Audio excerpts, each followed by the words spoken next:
तो आज के इस वीडियो में हम पढ़ेंगे 1857 से लेकर के 1947 तक का जो पूरा टाइमिंग पीरियड है ना। इस पे हमने 1857 का रेवोल्यूशन तो पढ़ लिया है। 1857 में मतलब आप इसमें बेसिक हम देखेंगे, जैसे 1857 से लेकर के 1947 तक के बीच में, जैसे देखिए 1857 तो हमने पढ़ लिया, इसका एक अलग सा ही वीडियो था, वो हमने पढ़ लिया। दूसरा, इसके बाद 1885 में जो बड़ा डेवलपमेंट हुआ वो क्या हुआ, इंडियन नेशनल कांग्रेस की स्थापना हुई। इसके बाद फिर इसमें दो चीज़ें चलेंगी, एक इसमें नरम दल चलेगा, एक गरम दल चलेगा, तो इसको पढ़ेंगे, ठीक है। इसके बाद फिर हम इसमें 1905 में जो आपका क्या हुआ, स्वदेशी आंदोलन हुआ, वो पढ़ेंगे। फिर इसके बाद जो यहाँ पे तिलक, जो हमारे तिलक जी थे, उनका रोल पढ़ेंगे, ठीक। फिर इसके बाद ये सूरत स्प्लिट हो जाएगा 1907 में।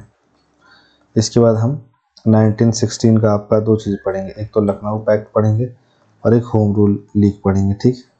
इसके बाद बापू आ जाएंगे इंडिया, तो 1915 से लेकर के 1947 तक अब वही चलेंगे। अब इस बीच जो उनके 3 आंदोलन हुए है ना, चंपारण, अहमदाबाद, खेड़ा, इसको ऐसे केक से याद कर लीजिए, ठीक। इसके बाद फिर इनके बड़े बड़े आंदोलन, जैसे कि आपका non cooperative movement, civil disobedient movement, ठीक है। इसके बीच में फिर जैसे अब देखिए, यही सबसे बड़ी चीज़ है कि जैसे ये तीनों आंदोलन हो गए, ठीक है। ये 1917 में हो गया, ये 18 में हो गया, ये भी 18 में हुआ। अब देखिए 1918 में आपका रॉलेट एक्ट आ गया, तो 1919 में आपका इसी वजह से जलियांवाला कांड हो गया। फिर 1900 इसी के अगेंस्ट में फिर 1920 में सिविल डिसओबीडिएंट मूवमेंट, फिर 19 में ही आपका खिलाफत मूवमेंट हुआ। फिर इसके बाद आपका देखिए ये 1920 में आपका चौरा चौरी हो गया, ठीक है, ये सब हुआ। इसके बाद फिर आपका देखिए 1925 में काकोरी कांड हुआ, कॉन्स्पिरेसी हुआ। फिर उसके बाद आप देखिए 1927 में साइमन भाई आ गए, तो उनको गो बैक ही बोल दिए। फिर 1988 में आपका नेहरू रिपोर्ट आया। फिर उसके बाद आपका 1929 में रावी नदी के किनारे लाहौर समझौता हुआ, लाहौर अधिवेशन हुआ। फिर 1930 में आपका सिविल डिसओबीडिएंट मूवमेंट हुआ, ठीक है। फिर उसके बाद आप देखिए 1930 से लेकर के 32 तक में 3 राउंड टेबल कॉन्फ्रेंस हुई। फिर 1932 में पूना पैक्ट हुआ। फिर आपका 1939 में वर्ल्ड वॉर 2 चालू हो गया। तो 1940 में आपका क्या हुआ, इंडिविजुअल सत्याग्रह चालू हो गया। फिर 1942 में आपका क्विट इंडिया मूवमेंट। फिर 1946 में कैबिनेट मिशन। फिर 1946 में आपका माउंट बेटन, ये 47 में आता है, ये प्लान आया, ठीक है। उसके बाद फिर 1947 15 अगस्त को हम हो गए आज़ाद, ठीक है। तो ये तमाम चीज़ें जो है हमको इसमें देखनी है, और आई होप सो कि आपको समझ में आ गया होगा कि हम इसमें इस वीडियो में हम पढ़ने क्या जा रहे हैं, ठीक है।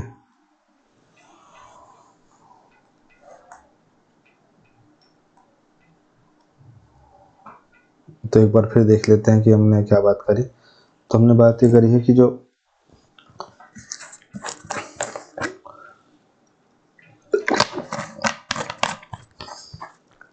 पूरा 90 साल का पीरियड है, तो इसका जो पूरा क्रोनोलॉजिकल एडवांसमेंट है वो सब समझना है। इसमें से क्या क्या क्वेश्चन बन सकते हैं वो मोस्टली हमको ध्यान देना है। इधर से बहुत सारे क्वेश्चन बनने वाले हैं, लेकिन जो हमारे एग्जाम पॉइंट ऑफ व्यू से इम्पॉर्टेंट है हम उसको ध्यान देंगे। बाकी क्रोनोलॉजी आप समझ गए हैं, ठीक है। तो आगे बढ़ते हैं।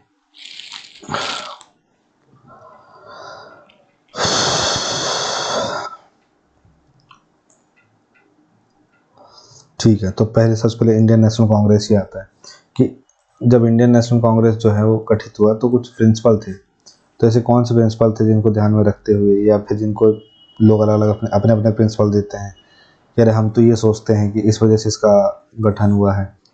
फिर कोई बोलता है नहीं नहीं वो तो इसलिए हुआ है, कोई बोलता है अरे इसलिए हुआ है। तो देख लेते हैं। एक मोस्टली चलता है सुरक्षा बॉल का, सेफ्टी बॉल का सिद्धांत चलता है, ठीक है। तो जैसे आपने प्रेशर कुकर देखा होगा तो उसमें सेफ्टी वॉल्व होता है जो कि प्रेशर रिलीज करता है ताकि कुकर फट ना जाए। ठीक है, तो आप देखेंगे कि 1857 में जब क्या हुआ, आपका ग्रेट रिवॉल्ट हुआ, तो इसके पहले क्या होता था, ऐसा नहीं था कि पहला ऐसा प्रोटेस्ट था। ठीक है, इसके पहले बहुत सारे छोटे छोटे छोटे छोटे, जैसे किसानों के विद्रोह हो रहे थे, जनजातियों के विद्रोह हो रहे थे, सिविलियंस के विद्रोह हो रहे थे, रिलीजियस विद्रोह होते जा रहे थे।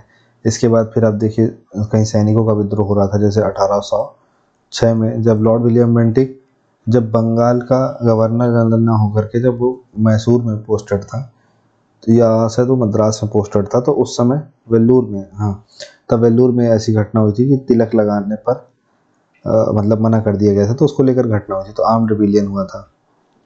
जैसे छोटे मोटे होते रहते थे। ठीक है, और वो जैसे पाइका हुआ था, है ना, तो ऐसे होते रहते थे। अब 1857 में क्या हुआ, तो अंग्रेज इनको दबाते रहते थे और अंग्रेज सोचते थे अरे ठीक है, इतनी ज़्यादा हिम्मत नहीं होगी इनकी, कितना बड़ा करेंगे प्रोटेस्ट। अब 1857 क्या हुआ, जब एकदम से फूट पड़े तो अंग्रेजों को ये लगा कि भाई अगर एक बार अब ये फूट चुके हैं तो इनके लिए मोटिवेशन भी बनेगा। ठीक है, और ये आगे चल के इनके लिए सबक भी बनेगा, और ये इसे सीख करके या जो भी फिर से अगर दोबारा एक्शन लेंगे तो जो भी होगा वो इससे तो बड़ा ही होगा। तो अंग्रेजों को इतना समझ में आ गया था, तो उन्होंने क्या किया कि ए.ओ. ह्यूम जो थे, है ना, तो राजनीतिक असंतोष को शांतिपूर्ण तरीके से दूर करने के लिए सुरक्षा बल के रूप में कार्य करने के लिए कांग्रेस का गठन कर दिया। तो जब कांग्रेस का गठन कर दिया ताकि कांग्रेस एक सेफ्टी वॉल के रूप में काम करे, है ना, ताकि कांग्रेस क्या करे, जैसे ही इंडिया में कुछ प्रोटेस्ट होने वाला हो तो कांग्रेस को थ्रू ब्रिटिशर्स को पता चल जाए, या जो कांग्रेस है वही उस प्रोटेस्ट को दबा दे, या वो बड़ा उसको बड़ा रूप होने न दे। क्यों? क्योंकि अगर इनके पास अब एक पॉलिटिकल मंच होगा, उस पर अपनी बात रख सकेंगे, तो उनके पास लड़ने झगड़ने की जगह बात करने का भी जरिया होगा। तो एक ये मतलब लाला लाजपत राय ऐसा बोलते थे। दूसरा, कईयों का ऐसा कहना था कि कथित तौर पर ब्रिटिश अधिकारियों ने बढ़ती राष्ट्रवादी भावनाओं को कंट्रोल करने के लिए, ठीक है, मतलब जो ब्रिटिश अधिकारी थे उन्होंने बढ़ती राष्ट्रवादी भावनाओं को कंट्रोल करने के लिए कांग्रेस का समर्थन किया या गठन किया था। ठीक, फिर कई बोलते हैं कि आधुनिक इतिहासकार को तर्क है कि कांग्रेस बढ़ती राजनीतिक जागरूकता के स्वाभाविक परिणाम के रूप में उभरी। कैसे? देखिए, जैसे क्या हुआ, 1885 में कांग्रेस बनी, तो भाई बरगद भी कभी बीज था, है ना, तो इसका मतलब ऐसा तो नहीं है कि एक दिन में अंकुर, मतलब ये पेड़ एक ही रात में पूरा पूरा पेड़ बन गया, है ना, तो बरगद भी कहीं बीज रहा होगा। इसका मतलब जैसे 1803 या 1832 के आसपास में ऐसी जमींदारी सभाएं या जमींदारी एसोसिएशन इस टाइप की संस्थाएं बनी, तो इसके बाद इस तरीके की संस्थाएं धीरे धीरे डेवलपमेंट्स हुआ, फिर वो बढ़ती, जैसे आप देखिए आज भारतीय जनता पार्टी जो है, जैसे आपने देखा होगा कि अभी वक्फ बिल वाला मैटर चल रहा, तो अखिलेश यादव ने बोला कि देश दुनिया की, मतलब भारतीय जनता पार्टी अपने आप को दुनिया की सबसे बड़ी पार्टी बोलती है, और वो पार्टी अपना राष्ट्रीय अध्यक्ष नहीं चुन पा रही है। तो अमित शाह उसके जवाब में बड़े अच्छे से उनको बोलते हैं कि 12 करोड़ से अधिक सदस्य हैं भारतीय जनता पार्टी में। ठीक है, अब वो उन्होंने कहा कि अब अगर हमें कांग्रेस और सपा की तरह अगर 5-6 लोगों में से चुनना हो तो हमारे लिए तो आसान हो जाए, लेकिन हमें 10-12 करोड़ लोगों में से चुनना है। ठीक, तो आज बीजेपी के पास 10-12 करोड़ मेंबर हैं, ठीक है, जो वो बोल रहे हैं, जो अमित शाह संसद में बोल रहे हैं, लेकिन कभी बीजेपी क्या रही होगी, कभी भी तो कभी ये बीज रहा होगा ना, तो जैसे जनसंघ रहा, ठीक है ना, तो जनसंघ से उभर के यहाँ तक पहुंचा है, तो ऐसे ही कांग्रेस जो थी कभी इसी टाइप की छोटी मोटी पार्टी थी। ठीक है, और मतलब कांग्रेस से पहले छोटी मोटी पार्टियां थी, फिर उसका पॉलिटिकल डेवलप होते होते होते होते फिर ऐसा है कि आओ सब मिलकर के एक बड़ी पार्टी बनाते हैं, और अलग अलग पार्टी के लोग एक ही ग्रुप में मिल गए। जैसे देखिए, जैसे बीजेपी जो है इसका अलायंस है एनडीए, है ना, नेशनल डेमोक्रेटिक अलायंस, वैसे ही कांग्रेस का यूपीए है। ठीक है, तो ये यूपीए में कांग्रेस बस नहीं है ना, यूपीए में बहुत सारी पार्टी हैं। ऐसे एनडीए में जैसे आपका तेलुगु देशम पार्टी है, चंद्रबाबू नायडू की, है ना, और जैसे मान लीजिए ये है अपना पार्टी है, अपना दल है यूपी का, और आपका जैसे ये है महाराष्ट्र वाली जो है शिंदे शिंदे साहब वाली। ठीक है, तो ये सब एनडीए में शामिल है। तो ये एक बड़ी पार्टी बनी। लेकिन मैं ये कहना चाह रहा हूँ आपसे कि जो कांग्रेस है वो एक दिन की कोई उपज नहीं है, ठीक है। वो एक डेवलपमेंट है कांग्रेस का गठन होना, ठीक है। अब आगे देखिए, कोई बोलता है मध्यम मध्यम चरण सिद्धांत। कैसे? शुरू में कांग्रेस ने उदार दृष्टिकोण अपनाया जिसने अंग्रेजों के साथ बातचीत पर ध्यान केंद्रित किया, ठीक है। आप कुल जमा ये याद रखिए, एक तो आप सेफ्टी वॉल्व याद रखिए, उसके बाद आप ये याद रखिए कि मतलब जो कांग्रेस का गठन है वो एक डेवलपमेंट है, ठीक है ना, मतलब पॉलिटिकल डेवलपमेंट है। दूसरा याद रखिए कि जो ब्रिटिश अधिकारी थे वो बढ़ते राष्ट्रवादी भावनाओं को कंट्रोल करने के लिए कांग्रेस का समर्थन किया गया, गठन किया गया, ठीक है। ये इसके पीछे के सिद्धांत है कुछ। अब गठन के पीछे कुछ कारण, तो गठन के पीछे कारण ये थे भाई साहब कि जैसे राजनीतिक जागरूकता, अब पॉलिटिकल अवेयरनेस आ रही है, जो जैसे 1885 का समय है जिसमें कांग्रेस का गठन हो रहा है। तो उसके पहले बहुत से ऐसे लोग हैं जैसे देवेंद्रनाथ टैगोर थे, ठीक है, रविन्द्रनाथ टैगोर हुए, ठीक। फिर आपका देखिए राजा राम मोहन राय हुए, विवेकानंद हुए, और तमाम ऐसे बहुत से लोग थे, जैसे दादा भाई नौरोजी हुए, सुरेंद्रनाथ बनर्जी हुए, फिर उसके बाद आपके तिलक हुए। तो आप जब देखेंगे कि इस टाइप के लोग हैं जो कि अब पढ़ चुके हैं, पढ़े लिखे लोग हैं, तो इनका ये कहना है कि भाई, और जब वो दूसरे देशों में देख रहे हैं कि क्या हो रहा है उधर, किस तरह की चीज़ें चल रही हैं, कि जब तक हम पॉलिटिकल अवेयरनेस नहीं लाएंगे तब तक कुछ भी नहीं होगा। तो ब्रिटिश शोषण के कारण भारतीयों में बढ़ती राजनीतिक चेतना ने एकीकृत कार्रवाई की आवश्यकता पैदा करी। तो ये एक कारण था कांग्रेस के गठन करने का। दूसरा इकोनॉमिकल, जैसे कठोर ब्रिटिश आर्थिक नीतियों के कारण गरीबी और अशांति पैदा हो रही थी। जैसे कि आपने देखा होगा कि जब हमने कल पढ़ा था, है ना, वो ड्रेन ऑफ वेल्थ वाला, तो जो ड्रेन ऑफ वेल्थ वाला जैसे दादा भाई नौरोजी ने बताया था, तो ये सब जो चीज़ें हैं, इन सब चीज़ों से तो परेशान है देश की जनता। तो इन मुद्दों को उठाने के लिए, इन मुद्दों को खत्म करने के लिए कांग्रेस का गठन किया गया। तीसरा प्रशासनिक बहिष्कार, शिक्षित भारतीयों को सरकारी भूमिकाओं में भेदभाव का सामना करना पड़ रहा है, साथ ही साथ उन्हें शिक्षा का बराबर अवसर भी नहीं मिल रहा है, और उसके अलावा जो उन्हें नौकरियां हैं वो भी ऊंचे अहदों पर नहीं मिल रही है, भले कितनी योग्यता हो। तो इस तरीके से आप देखेंगे कि ये प्रशासनिक बहिष्कार भी हो रहा है, इकोनॉमिकल समस्याएं भी झेलनी पड़ रही हैं। फिर उसके बाद पश्चिमी शिक्षा, अंग्रेजी शिक्षित भारतीयों ने राजनीतिक अधिकारों की मांग करी। जो पढ़ लिख लेगा आदमी, उसको अपने राइट्स पता चल जाएंगे, और जो समझदार आदमी होगा वो अपने राइट्स मांगने लग जाएगा। तो यही यही हुआ कि जो अपने मेन मेन पॉलिटिकल राइट्स है वो इंसान वो मांगने लगा। तो ये सब मतलब कारण थे कांग्रेस के पीछे गठन के। और उसके बाद जो इनकी एट्रोसिटीज थी, ठीक है ना, उस एट्रोसिटी में जैसे मान लीजिए, उस एट्रोसिटी में शामिल है जैसे हैवी टैक्सेशन, ठीक है, आपका ड्रेन ऑफ वेल्थ शामिल है। फिर उसके बाद आपका उसमें शामिल है क्या, कि जो रिप्रेजेंटेशन है वो बहुत कम है, पॉलिटिकल रिप्रेजेंटेशन। इसके बाद जो बजट है, जो बजट आ रहा है, ठीक है ना, उसमें कोई भी खास प्रोविज़न नहीं हो रहा है।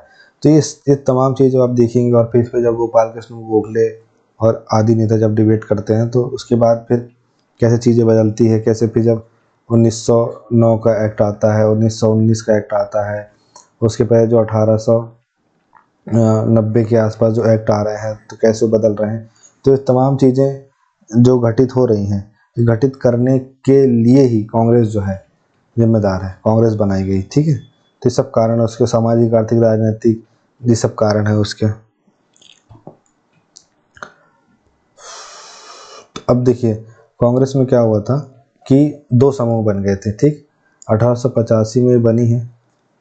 अब इसमें क्या हुआ, 1885 से 1905 तक, और 1905 से 1915 मान लीजिए, ठीक है। तो ये 1850 ये उदारवादी समूह का दौर है, ठीक है। उदारवादी समूह का दौर मतलब, उदार मतलब वही लिबरल, लिबरांडू लोग। जैसे कि भारतीय राष्ट्रीय कांग्रेस जो है, इसके शुरुआती चरण में ये हावी रहा, ये वाला मतलब उदारवादी समूह, ठीक है। क्यों हावी? अभी ही लोग बनाए थे तो यही लोग हावी रहेंगे पहले तो इसमें दादा भाई नौरोजी, गोपाल कृष्ण गोखले, सुरेंद्रनाथ बनर्जी, ठीक है, अरविंदो घोष, नहीं सॉरी, वो क्या नाम है उनका, हाँ मतलब जिसको घोष और बोस दो में कन्फ्यूजन है, तो ये तीन तो याद रखिए, गोपाल कृष्ण गोखले, दादा भाई नौरोजी और सुरेंद्रनाथ बनर्जी। ठीक है, ये गोपाल कृष्ण गोखले जो थे महात्मा गांधी के पॉलिटिकल गुरु थे। अब इनके तरीके क्या थे, याचिका, भाषण, प्रस्ताव जैसे संवैधानिक तरीकों की वकालत करी उन्होंने, कि याचिका लिख के दे दी कि साहब हमारा ये काम करा दीजिए, या फिर भाषण दे दिए जिस भाषण में एक उदार भाषा शामिल है, ठीक है ना, उस उदार भाषा के तहत कि हम अपना हक मांग रहे हैं, हम ऐसा नहीं कर रहे हैं, वैसा नहीं कर रहे हैं, सब चीज़ें, फिर प्रस्ताव दे दिए, तो ऐसे तरीके अपना रहे हैं। फिर मांगे क्या कर रहे हैं, एडमिनिस्ट्रेटिव रिफॉर्म की बात कर रहे हैं, अधिक प्रतिनिधित्व की मांग कर रहे हैं, भारतीय अधिकारों पर ध्यान केंद्रित कर रहे हैं, ये सब काम कर रहे हैं। वहीं दृष्टिकोण देखिए अगर इनका, तो ब्रिटिश न्याय में विश्वास था और शांतिपूर्ण बातचीत के माध्यम से सुधारों की उम्मीद थी। तो ये उदारवादी समूह था। ठीक है, तो ये उदारवादी समूह थे जिसके बारे में हमने ये सब जाना कि इनमें कौन कौन शामिल था और कौन कौन सी इनकी स्ट्रेटजीज चलती थी किस टाइप से, और टाइम पीरियड क्या था, और इनकी जो डिमांड्स थी वो क्या थी। ठीक है, वहीं अगर आप चरमपंथी समूह की डिमांड्स देखें तो इनका टाइम पीरियड 1905 के बाद चला, क्योंकि उसके बाद फिर क्या हुआ कि जैसे 1907 में जो सूरत में स्प्लिट हुआ है ना, तो उसके पहले, मतलब इस स्प्लिट होने का रीज़न ये था कि ये चाह रहे थे कि जो तिलक है वो प्रेसिडेंसी करे, पर नरम दल जो है वो तिलक को प्रेसिडेंसी नहीं देना चाह रहे थे। ठीक है, क्योंकि उनके जो तरीके हैं काम करने के, है ना, एग्रेशन, उग्र तरीके से, वो उसको एक्सेप्ट नहीं कर रहे थे। और उनका ये कहना था कि अगर अंग्रेज जो है इस तरीके को एक्सेप्ट नहीं करेंगे और कुचल देंगे, जो कांग्रेस अभी थोड़ी बहुत भी बोल पा रही है वो भी कुछ नहीं हो पाएगा। तो इस वजह से उनको प्रेसिडेंसी नहीं दी जा रही थी, इलेक्शन नहीं दी जा रही थी। तो फिर 1907 में तो वो हो ही गया और उनको, अंग्रेजों को मौका मिल गया, और फिर जो गरम दल वाले थे सबको जेल डाल दिए। तो समय अवधि क्या थी, 1905 के बाद स्वदेशी आंदोलन के दौरान ये प्रभावशाली बन गए। इनके प्रमुख नेता तिलक, विपिन चंद्र पाल, लाला लाजपत राय, अरविंदो घोष, जिन्होंने फिर पांडिचेरी में औरीवैली में जाके आश्रम बना लिया। तो अरविंदो घोष तरीके, अरविंद आ नहीं होता बंगाल में ना, अ होता अरविंदो। जैसे किसी का नाम सागर है तो सागर नहीं हो, सागोर। तरीके क्या थे इनके, बहिष्कार, निष्क्रिय प्रतिरोध, जन आंदोलन, ऐसे आक्रामक तरीकों का पालन किया इन्होंने। इसके बाद आप देखेंगे इनकी डिमांड क्या थी, तो स्वराज या पूर्ण स्वशासन, ठीक है, तत्काल राजनीतिक परिवर्तन पर जोर दिया उनको। फिर दृष्टिकोण क्या था इनका, ब्रिटिश सद्भावना को अस्वीकार किया और प्रत्यक्ष कार्रवाई, सार्वजनिक जागृति में विश्वास किया। तो ये सब तरीका था इनका। तो आप एक अंतर समझ गए होंगे। फिर इसमें अंतर भी लिख सकते हैं आप ऐसे करके कि गरम दल, नरम दल, टाइमिंग, फिर इनकी स्ट्रेटजी, फिर इनकी मांग, इस तरीके से इन सभी को ही आप एक ऐसे टेबल बना सकते हैं। ठीक है, यहाँ चरमपंथी, यहाँ गरम दल लिख सकते हैं, ऐसे बन जाएगा आपका। ठीक है, आगे बढ़ते हैं। तो भारतीय स्वतंत्रता संग्राम में जो हमारे बाल गंगाधर तिलक जी थे, तो इनका क्या रोल था। ठीक है, तो पहला स्वराज का नारा दिया इन्होंने। तिलक ने प्रसिद्ध रूप से घोषणा की कि स्वराज मेरा जन्मसिद्ध अधिकार है और मैं इसे लेकर रहूँगा, जिससे भारतीयों को स्वशासन के लिए लड़ने की प्रेरणा मिली। ठीक है, बहुत बढ़िया लीडर थे। राष्ट्रवाद का पुनरुत्थान, गणेश उत्सव, शिवाजी जयंती, ठीक है, इन सब के माध्यम से संस्कृति को राष्ट्रवाद के साथ मिलाकर लोगों को एकजुट किया। अब हुआ क्या, जैसे इस साल पीएससी ने पूछा था इस बारे में क्वेश्चन कि जो तिलक ने जो गणेश उत्सव मनाया, सब मनाया, तो इसका क्या निगेटिव इम्पैक्ट पड़ा, इसका क्या इम्पैक्ट पड़ा स्वतंत्रता संग्राम में। तो देखिए, इम्पैक्ट, इनकी इंटेंशन तो पॉजिटिव ही थी। इनकी इंटेंशन तो ये थी कि हमको लोगों को किसी तरीके से एकत्रित करना है। अब हुआ क्या कि उसमें मुस्लिम वर्ग शामिल नहीं हो पाया, तो इस वजह से उसको कई लोगों ने अदरवाइज ले लिया कि ये जो मतलब हिंदू मुस्लिम में हो गया चीज़ें, जबकि ऐसा नहीं था। इनकी इंटेंशन ये थी कि हम लोगों को गैदर करें, है ना, और गैदरिंग इनका मेन पोर्शन था, और मेजॉरिटी में हिंदू ही थे। तो इस तरीके की चीज़ें इन्होंने अपनाई। फिर ये पत्रकारिता भी करते थे, है ना, तो इन्होंने केसरी और मराठा, तो मराठा इनका अंग्रेजी का समाचार पत्र था और केसरी इनका मराठी में छपता था। इसके बाद स्वदेशी और बहिष्कार, तो स्वदेशी आंदोलन को सक्रिय रूप से बढ़ावा दिया, भारतीयों से ब्रिटिश वस्तुओं का बहिष्कार करने और स्वदेशी उद्योगों को बढ़ावा देने का आग्रह किया इन्होंने। फिर अगला, चरमपंथी नेतृत्व। एक प्रमुख चरमपंथी नेता के रूप में तिलक ने औपनिवेशिक नीतियों के खिलाफ साहसिक प्रतिरोध को प्रोत्साहित करते हुए जनता को संगठित किया। इसके साथ ही तिलक ने क्या किया, तिलक के जो प्रयास थे एक अधिक मुखर आत्मनिर्भर भारतीय स्वतंत्रता आंदोलन की नींव रखी। तो ये तमाम चीज़ें आपको तिलक जी के बारे में याद रखनी है, ठीक है। फिर और आगे भी जैसे रोल आप देखिए कि इनका रोल है जो होम रूल लीग में इनका रोल है, ठीक है। इसके बाद आप इनका रोल क्या है, स्वदेशी आंदोलन को आगे बढ़ाने में इनका रोल है, ठीक है। इसके बाद आप देखिए कि मतलब तिलक बहुत बड़े नेता थे, मतलब जितना 1915 के बाद गांधी जी की वैल्यू थी वो उसके आसपास तिलक जी की वैल्यू थी। मतलब अगर 1920 में तिलक जी खत्म नहीं हुए होते तो उनकी मतलब पॉपुलैरिटी बहुत बड़े लेवल पे ही चलती। इसके बाद प्रेस की क्या भूमिका थी, तो देखिए आज के ज़माने में प्रेस क्या करता है। देखिए आज के ज़माने में तो कितने टाइप का प्रेस है, print media, social media, electronic media, ठीक है। अब ये हर मीडिया जो है वो सब में बट चुका है, सब में बट चुका है। मतलब जैसे आज तक है, अभी आज तक सोशल मीडिया में भी है, प्रिंट मीडिया में भी है, और इस सॉरी प्रिंट में नहीं, इलेक्ट्रॉनिक में, ठीक है। अब जैसे दैनिक भास्कर है तो दैनिक भास्कर प्रिंट मीडिया में भी है, सोशल मीडिया में भी है, इलेक्ट्रॉनिक मीडिया में भी है। तो अब इलेक्ट्रॉनिक मीडिया में ये है जो आप टीवी में देखते हैं, जैसे डिजिटल देखते हैं, जैसे आज तक आया, लेकिन आज तक का न्यूज़पेपर नहीं मिलेगा आपको, ठीक है। अब जैसे इंडियन एक्सप्रेस है, इंडियन एक्सप्रेस का आपको न्यूज़पेपर मिलेगा पर उसका न्यूज़ चैनल नहीं मिलेगा आपको। तो इस तरीके से तो क्या भूमिका थी प्रेस की, तो सबसे पहली बात तो आप देखिए कि जो प्रेस है, मीडिया है, वो करता क्या है। तो वो करता क्या है कि जागरूकता, मतलब जागरूकता छोड़िए, सबसे पहली बात क्या है, वो इन्फॉर्मेशन देता है आपको, ठीक है। आज प्रधानमंत्री रूस की यात्रा में गए, ये आपको इन्फॉर्मेशन मिली। अब यहाँ आपको ये नहीं करना है कि मतलब ये हुई इन्फॉर्मेशन, ये हमको पता चलना चाहिए, है ना। मोदी का डंका बजा रूस में, है ना। ये इलेक्ट्रॉनिक मीडिया, ये इलेक्ट्रॉनिक मीडिया करती है, सोशल मीडिया करती है, ठीक है ना। कैसे मोदी ने पुतिन से मिलाया हाथ, तो हमें इन्फॉर्मेशन चाहिए, वहाँ चल कुछ और रहा है। तो भूमिका क्या है, तो पहला भूमिका तो है कि इन्फॉर्मेशन देना। दूसरी भूमिका क्या होती है कि जागरूकता फैलाना। अब जैसे कोविड-19 है, ठीक है, उसके बारे में जागरूकता फैलाई जाएगी मीडिया से, लेकिन अब वो कुछ और फैलाए वो अलग बात है।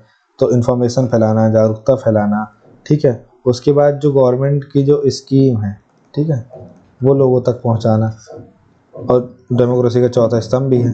तो मैं आज के हिसाब से बोल रहा हूँ, लेकिन पहले की मीडिया क्या करती थी, पहले की मीडिया ये करती थी कि आलोचना करती थी, ठीक है, जो अब की नहीं करती, ठीक है। वो आलोचना भी इतनी सधी हुई करती है कि पूछो मत। तो आलोचना करती है, आलोचना करने से क्या होगा कि जो देश की जनता है वो पढ़ रही है, तो उसके अंदर भी क्रांतिकारी विचार आएंगे, ठीक है। वो ये समझेंगे कि हमारे देश में क्या चल रहा है और हमारे देश के लोग जिन चीज़ों के लिए लड़ रहे हैं, तो हमें भी उन चीज़ों के लिए लड़ना चाहिए, मोटिवेट होंगे। तो राजनीति राष्ट्रीय चेतना जागृत करने का काम करती थी, जैसे केसरी जो तिलक का था, द हिंदू, अमृत बाजार पत्रिका, ठीक है। इन समाचार पत्रों ने ब्रिटिश शोषण को उजागर किया। द हिंदू आप सोचिए 1882 या 1892 के आसपास का न्यूज़पेपर है। फिर तो राष्ट्रवादी भावनाओं को जागृत किया इन्होंने। मतलब ये स्थिति होती थी कि इनकी प्रिंटिंग प्रेस तक जब्त हो जाती थी। आप सोचिए कि मतलब मैं जिस लैपटॉप से पढ़ा रहा हूँ, ये लैपटॉप में मैं ऐसा कुछ पढ़ा दूँ जो ख़राब लग जाए सरकार को, सरकार मेरा यूट्यूब चैनल बंद कर दे या फिर मेरा लैपटॉप बैन कर ले, तो मेरे को कितना नुकसान होगा और कितना दुख पहुंचेगा। इनकी प्रिंटिंग प्रेस तब के ज़माने में बंद हो जा रही है, आज के ज़माने में इतनी महंगी प्रिंटिंग प्रेस आती है। फिर राजनीतिक विचारों के लिए मंच था, पॉलिटिकल थॉट्स देते थे। जैसे प्रेस ने बाल गंगाधर तिलक, महात्मा गांधी, बोस जैसे नेताओं को अपने विचार व्यक्त करने के लिए एक मंच प्रदान किया। आप जैसे देखिए, जैसे जब असेंबली में बम फेंका जब भगत सिंह जी ने, तो बटुकेश्वर दत्त और भगत सिंह ने जब बम फेंका, तो क्या हुआ कि जब वो उनका रीज़न क्या था बम फेंकने का, उन्होंने कहा कि भाई बहरों को सुनाने के लिए धमाके की जरूरत पड़ती है, ठीक है भाई, ये पड़ती है। लेकिन उन्होंने ये बात उनकी बाहर कैसे जाएगी, ये बात उनकी प्रेस बाहर लेके जाएगा ना। तो ये राजनीतिक विचारों के लिए मंच था, क्रांतिकारी विचारों के लिए मंच था। फिर जनमत जुटाना, लेखकों और संपादकीय ने लोगों को स्वदेशी, असहयोग, सविनय अवज्ञा ऐसे आंदोलनों में शामिल होने के लिए प्रोत्साहित किया, ठीक है। अगला, ब्रिटिश नीतियों को उजागर करना, समाचार पत्रों ने रॉलेट एक्ट, ठीक है, इसके बाद आपका दमनकारी कानूनों, इन सब की आलोचना और जलियांवाला बाग हत्याकांड जैसी घटनाओं को उजागर किया। वहीं आपका ये इन्होंने क्रांतिकारी भावना पैदा करी।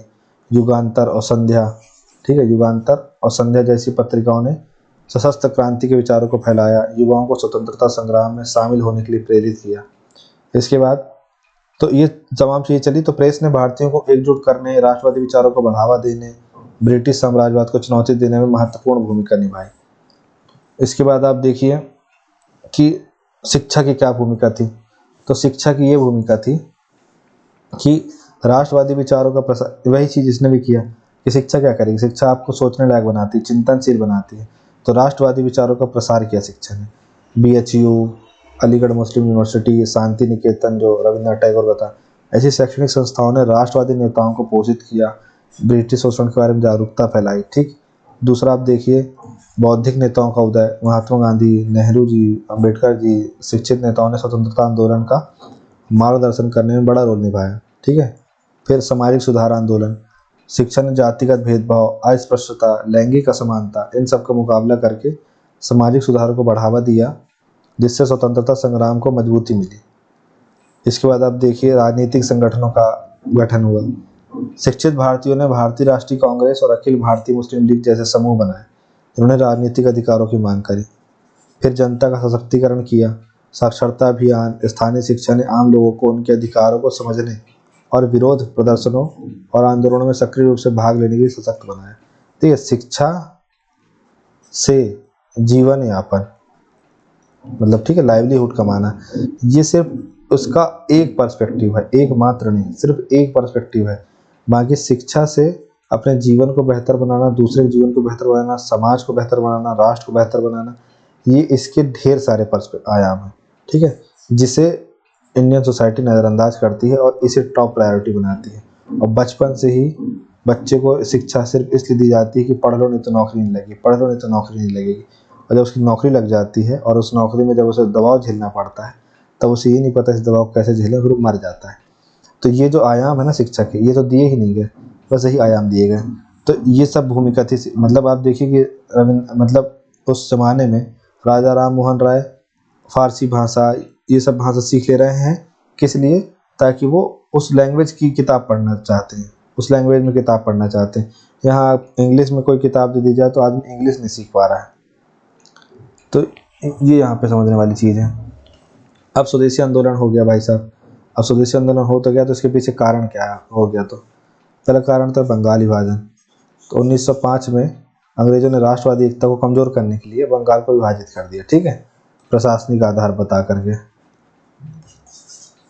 इसके बाद आर्थिक शोषण, अनुचित ब्रिटिश व्यापार प्रथाओं ने भारतीय उद्योगों को नुकसान पहुंचाया, जिससे आर्थिक आत्मनिर्भरता को बढ़ावा मिला। ये सब कारण थे स्वदेशी आंदोलन के। तीसरा, राजनीतिक असंतोष, ब्रिटिश नीतियों के प्रति बढ़ते असंतोष ने राष्ट्रवादी भावनाओं को बढ़ाया। ठीक है। फिर आप देखिए इन्होंने संस्कृति को भी कुचला। फिर आप देखिए स्वशासन का आह्वान, तिलक और पाल ने स्वदेशी प्रथाओं के माध्यम से स्वराज की वकालत करी। तो स्वदेशी आंदोलन के पीछे सबसे बड़ा कारण तो आपका बंगाल विभाजन ही है। इसके अलावा जो उनकी अकाल वाली समस्या चल रही है, विश्वविद्यालय आयोग बन रहा है, आर्थिक शोषण हो रहा है, राजनीतिक असंतोष है, वो सब चीज़ें तो है ही। अब परिणाम क्या हुए स्वदेशी आंदोलन के? स्वदेशी आंदोलन के परिणाम ये हुए कि ब्रिटिश वस्तुओं का बहिष्कार हुआ, जिसमें ब्रिटिश वस्त्र, नमक, चीनी, अन्य वस्तुओं का व्यापक रूप से बहिष्कार किया, जिससे ब्रिटिश आर्थिक लाभ कम हो गया। दूसरा, अब ब्रिटिश वस्तुओं का बहिष्कार करेंगे तो हम यूज़ क्या करेंगे? तो हम स्वदेशी उद्योग का विकास हुआ। तो 1907 के आसपास आप देखिए टिस्को बना, बंगाल केमिकल, स्वदेशी मिल्स जैसे उद्योगों की स्थापना हुई। फिर शिक्षा को बढ़ावा, भारतीय मूल्य को बढ़ावा देने के लिए राष्ट्रीय शिक्षा परिषद जैसे राष्ट्रीय विद्यालय, महाविद्यालय स्थापित किए गए। ठीक है। इसमें जो शिक्षक थे वो आगे आए और इन्होंने फिर इनमें पढ़ाना शुरू किया, और जो बच्चे थे वो अंग्रेजों की स्कूल छोड़ करके फिर इन स्वदेशी स्कूलों में पढ़ना शुरू किया। राष्ट्रवाद को मजबूत करना, इस आंदोलन ने भारतीय में आत्मविश्वास बढ़ाया और जो भविष्य के संघर्ष है उसको प्रेरित किया। मतलब एक संघर्ष, मतलब जैसे 1857 क्रांति है, ये हम जीत नहीं पाए, पर ये ऐसा नहीं है कि फेलियर है। इसमें ये आगे के लिए मोटिवेशन है। एक पिछली क्रांति, मतलब एक अगली क्रांति के लिए पिछली क्रांति बहुत बड़ा मोटिवेशन है। फिर भविष्य के आंदोलनों पर प्रभाव, असहयोग, बहिष्कार के विचार ने बाद में महात्मा गांधी की रणनीति को प्रभावित किया। ये सब हुआ इसका परिणाम। रोल क्या था इसका? तो रोल था भाई इसका कि इकोनॉमिकल डिपेंडेंसी, है ना, हम आर्थिक रूप से आत्मनिर्भर बनना चाहते थे। भारतीयों को स्वदेशी वस्तुओं का उत्पादन उपभोग करने के लिए प्रोत्साहित किया गया। जिससे ब्रिटिश आयात पर निर्भरता कम हुई। दूसरा, स्वदेशी संस्कृति को बढ़ावा, भारतीय कला, शिल्प, साहित्य इन सब को पुनर्जीवित किया, सांस्कृतिक गौरव को बढ़ावा दिया गया। फिर अगला आपका महिलाओं की भागीदारी। तो महिलाओं ने खादी कातने, विरोध प्रदर्शन आयोजित करने और स्वदेशी उत्पादों का समर्थन करके सक्रिय रूप से योगदान किया। मतलब महिलाओं ने क्या किया कि शराब बैन को लेकर धरना प्रदर्शन कर दिया। ठीक है, शराब को बैन करो, शराब को बैन करो। तो फिर ये खादी भी काती, विरोध प्रदर्शन भी किया, ये ढेर सारे काम किए। तो महिलाओं का भी रोल सामने निकल के आया यहाँ पे। राष्ट्रवादी नेताओं का उदय हुआ, तिलक, बिपिन चंद्र पाल, लाला लाजपत राय ऐसे नेता प्रमुख व्यक्ति बनकर उभरे। फिर अगला देखिए, जन आंदोलन की नींव। स्वदेशी आंदोलनों ने असहयोग और सविनय अवज्ञा जैसे बड़े पैमाने पर जन आंदोलन की नींव रखी। तो ये आपको याद रखना है। अब ये पहले पढ़ना था लेकिन ये अभी आ गया तो आप पढ़ लीजिए कि बंगाल विभाजन क्यों हुआ। स्वदेशी आंदोलन होने के एक कारण में बंगाल विभाजन शामिल था, लेकिन बंगाल विभाजन क्यों हुआ? तो बंगाल विभाजन अंग्रेजों ने देखिए क्या था। अब आपको कहानी तो पता ही है, पर आप फिर भी सुन लीजिए। जैसे ये आप अपना वर्तमान में जो बांग्लादेश है जो बहुत तेज चल रहा है ना, और ये अपना जो बंगाल है, तो ये पहले एक ही हुआ करता था, है ना। तो हुआ क्या कि जैसे बंगाल है, बिहार है, उड़ीसा है, झारखंड है, ये सब इसलिए गिन ले रहा हूँ। चलो ठीक है, तब से मिला कर ठीक है। तो इन सब क्षेत्र, असम भी ले लो, तो पूरा एक क्षेत्र जो है, तो यहाँ क्या है, दो टाइप की चीज़ें रह रही हैं। यहाँ पे भाषा चल रही है, एक तो बंगाली और दूसरा हिंदी, और धर्म चल रहा है, एक तो हिंदू प्लस मुसलमान। अब यहाँ पे ऐसा नहीं मुसलमान हिंदी बोल रहा, बंगाली हिंदू बोल रहा, ठीक है। ये दो भाषाएं भी चल रही हैं, ये दो धर्म भी चल रहे हैं यहाँ पे। तो इसने ऐसा बांट दिया कि बंगाल प्रोन वाले एरिया में मुसलमानों को कर दिया और हिंदी प्रोन वाले एरिया में हिंदू को कर दिया, ठीक है। तो ऐसा हुआ कि अंग्रेजों का दावा था कि बंगाल जो है बहुत बड़ा है, 80 मिलियन से अधिक लोगों के साथ प्रशासन को कठिन बनाता है, जिसके कारण इसका विभाजन आवश्यक हो गया। अच्छा भाई साहब। दूसरा, फूट डालो राज करो की नीति। अंग्रेजों का उद्देश्य हिंदुओं और मुसलमानों में, मतलब उनको विभाजित कर दो, पूर्वी बंगाल, पश्चिम बंगाल, और राष्ट्रीय एकता को कमजोर कर दो। फिर उसके बाद आर्थिक नियंत्रण। पूर्वी बंगाल कृषि की दृष्टि से समृद्ध था, जबकि पश्चिम बंगाल औद्योगिक रूप से उन्नत था। विभाजन ने ब्रिटिश आर्थिक हितों की मदद करी। पूर्वी बंगाल कृषि की दृष्टि से समृद्ध था, क्योंकि देखिए वहाँ पे बहुत सारी नदियाँ हैं, वहाँ जूट की खेती हो रही है, चावल की ढेर सारी खेती हो रही है ना। फिर जबकि पश्चिम बंगाल औद्योगिक रूप से उन्नत था। तो इस विभाजन ने ब्रिटिश आर्थिक हितों की मदद करी। मतलब ये वाला जो पोर्शन है, ये एग्रीकल्चर और ये इंडस्ट्रियल, ठीक है। जबकि वो पहले साथ में था तो बढ़िया दोनों चल रहा था, लेकिन अब दोनों अलग अलग हो गए।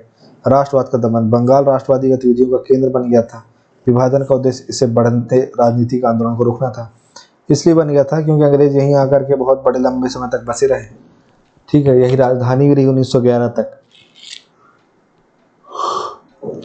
और दूसरा, एक से एक इंटेलेक्चुअल लोग हुए। अब इंटेलेक्चुअल लोग एक से एक चीज़ें पढ़ रहे हैं, ठीक है। तो उन चीज़ों मतलब कार्ल मार्क्स पढ़ रहे हैं, सब चीज़ें पढ़ रहे हैं, तो उन चीज़ों की वजह से इनके पास क्रांतिकारी विचार थे। तो यहाँ के लोग ऑब्वियस सी बात है कि मतलब पढ़े लिखे लोग थे, लिटरेट लोग थे, तो इन्हें मतलब ये आंदोलन करना, मतलब इनके घर में डेमोक्रेसी चलती है, अब बाहर तो छोड़ दीजिए, ठीक।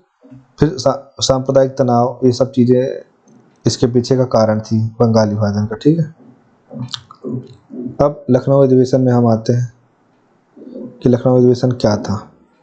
देखिए जैसे 1800, एक चीज़ आप याद रखिएगा, जैसे 1885 में कांग्रेस का अधिवेशन हुआ पहला, ठीक है। तो इसके बाद क्या हुआ, 1885, 86, 87, 88 ऐसे चलता रहता था। तो 1916 में हुआ लखनऊ अधिवेशन, ठीक है। इसके अध्यक्ष थे अंबिका चरण मजूमदार, ठीक। बस ये तीन चीज़ तो पहले याद रखनी लखनऊ समझौता में। 1916 लखनऊ, अंबिका चरण मजूमदार इसके अध्यक्ष थे, ठीक है। अब इसमें हुआ क्या कि कांग्रेस और मुस्लिम लीग के बीच एकता बनी। देखिए क्या था कि जो तिलक थे वो 1907 में जेल चले गए, ठीक, क्योंकि वो नरम दल गरम दल में हो गई, अच्छी खासी मुक्का लात घूंसा कुर्सी उर्सी सब चल गया। अब गरम दल वाले को अरेस्ट करने के लिए मौका मिल गया ब्रिटिशर्स को, फिर उन्होंने ठोंस दिया जेल में। अब उनके और तिलक के ऊपर लगा दिया 124A, मतलब राष्ट्रविद्रोह कानून। अब वो लगा दिया, अब तिलक भाई साहब पहुंच गए जेल। अब जब वो जेल पहुंच गए 3-4 साल जेल में रहे। अरविंदो घोष चले गए अपना आश्रम बनाने, ठीक है। वहीं आपका जो विपिन चंद्र पाल है वो भी कहीं निकल लिए, लाला लाजपत राय वो भी अमेरिका निकल गए, कोलंबिया वगैरह। तो हुआ क्या, इस प्रकार से सब यहाँ वहाँ हो गए। अब तिलक जब जेल से बाहर छूट के आए तो उन्हें पूरी हवा बदली हुई लगी, सिस्टम ही अलग चल रहा है। तो जब बाद में एनी बेसेंट तो 1893 में इंडिया ही गई थी, तो तिलक को कांग्रेस में फिर से शामिल करने की बात चल रही थी। तो नरम दल वाले तो बिल्कुल मतलब ऐसा था कि मतलब नहीं, तिलक तो चाहिए ही नहीं, मतलब नहीं लेना हमको। मतलब जैसे गांधी जी और सुभाष चंद्र बोस के साथ सीन हो गया था, सेम वैसे ही वाला। तो एनी बेसेंट ने बातचीत कर कुरा करके, समझौता करा करके दोनों को भी उसमें शामिल कराया, और लखनऊ अधिवेशन वाले में तिलक भी शामिल थे। तो क्या हुआ, 1906 में जब आपका मुस्लिम लीग बन गई थी, तो इसमें जिन्ना तब मुस्लिम लीग के सदस्य नहीं थे, कांग्रेस के सदस्य थे, ठीक है। तो कांग्रेस और मुस्लिम लीग के बीच एकता, ये हुआ पहले चीज़। तो लखनऊ अधिवेशन में ऐतिहासिक कांग्रेस मुस्लिम लीग समझौता, जिसने पहली बार हिंदू मुस्लिम एकता को बढ़ावा दिया, ठीक है। मतलब देखिए अपन सब अच्छे से रहना चाह रहे हैं, लेकिन अंग्रेज हैं, मतलब कैसे अंग्रेज जो है मतलब बुआ फूफा बनते हैं। देखिए, सुशासन की संयुक्त मांग, दोनों समूहों ने संयुक्त रूप से ब्रिटिश सरकार से अधिक स्वायत्तता और संवैधानिक सुधारों की मांग करी। तीसरा, तिलक की भूमिका, तिलक ने कांग्रेस के भीतर उदारवादियों और उग्रवादियों के बीच की खाई को पाटने में बड़ी भूमिका निभाई। ठंडा गए तिलक साहब। फिर राष्ट्रीय आंदोलन में महत्व, इस अधिवेशन ने ब्रिटिश शासन के खिलाफ एकजुट मोर्चा पेश करके भारत के स्वतंत्रता संग्राम को मजबूत किया। जैसे अभी एकजुट हो गए, तो 1917 में जो रॉलेट सत्याग्रह हुआ, फिर उसके बाद 1919 में जो जलियांवाला बाग हुआ उसके अगेंस्ट में खड़े रहे दोनों। फिर आपका 1920 में जो असहयोग आंदोलन चालू हुआ उसमें खड़े रहे दोनों। फिर होम रूल लीग जो चला उसमें भी सपोर्ट दिया इन्होंने मोटा माटी। तो ये याद रखना है। अब इसमें हुआ क्या था कि मुसलमानों के लिए प्रत्यक्ष निर्वाचन स्वीकार कर लिया गया, ठीक है। अब जो बलाय बन गया बाद में, यही बलाय बना था 1928 में नेहरू रिपोर्ट में। तो मुसलमानों के लिए प्रत्यक्ष निर्वाचन स्वीकार कर लिया। इसलिए जब आदमी का किसी के साथ अच्छा मीठा मीठा होता है ना, तो ज़्यादा बातें नहीं करनी चाहिए।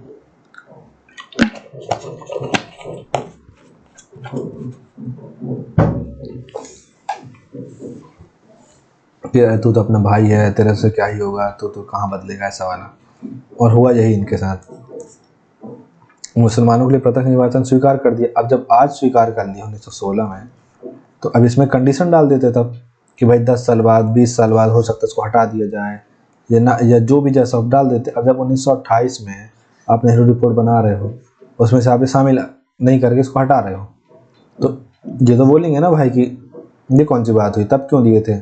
और अब तो जब इतने साल हो गए हैं, हमको 22 साल हो गए इस चीज़ को यूज़ करते, 12 साल हो गए यूज़ करते करते, तो अब क्यों नौटंकी कर रहे हो। वही प्रांतों की विधानसभा में 40% रिजर्वेशन दे दिया, ठीक है। और जैसे किसी समुदाय के प्रति कोई बिल लाया गया है, तो उसमें उस समुदाय की 3/4 समर्थन चाहिए उस समुदाय का, ठीक है। तो इस प्रकार से मोनोपॉली ही बना दिया उस माइनॉरिटी के लिए। तो अब देखिए हम आते हैं होम रूल लीग में। तो होम रूल लीग क्या था ये समझना है हमें, ठीक है। तो जो होम रूल लीग था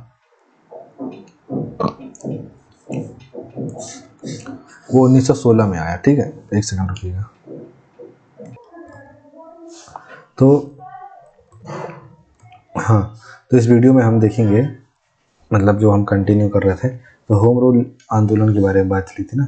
तो ये 1960 में स्टार्ट हुआ, और इसमें हमें बेसिक दो, जैसे मान लीजिए होम रूल लीग 2 मार्क्स में आ जाए, तो पहले तो 1916 टाइमिंग लिख दीजिए। फिर इसमें जो इसके नेता है तिलक है और एनी बेसेंट है लिख दीजिए। और फिर इनका क्या मतलब स्वशासन की बात कर रहे थे ये, ठीक।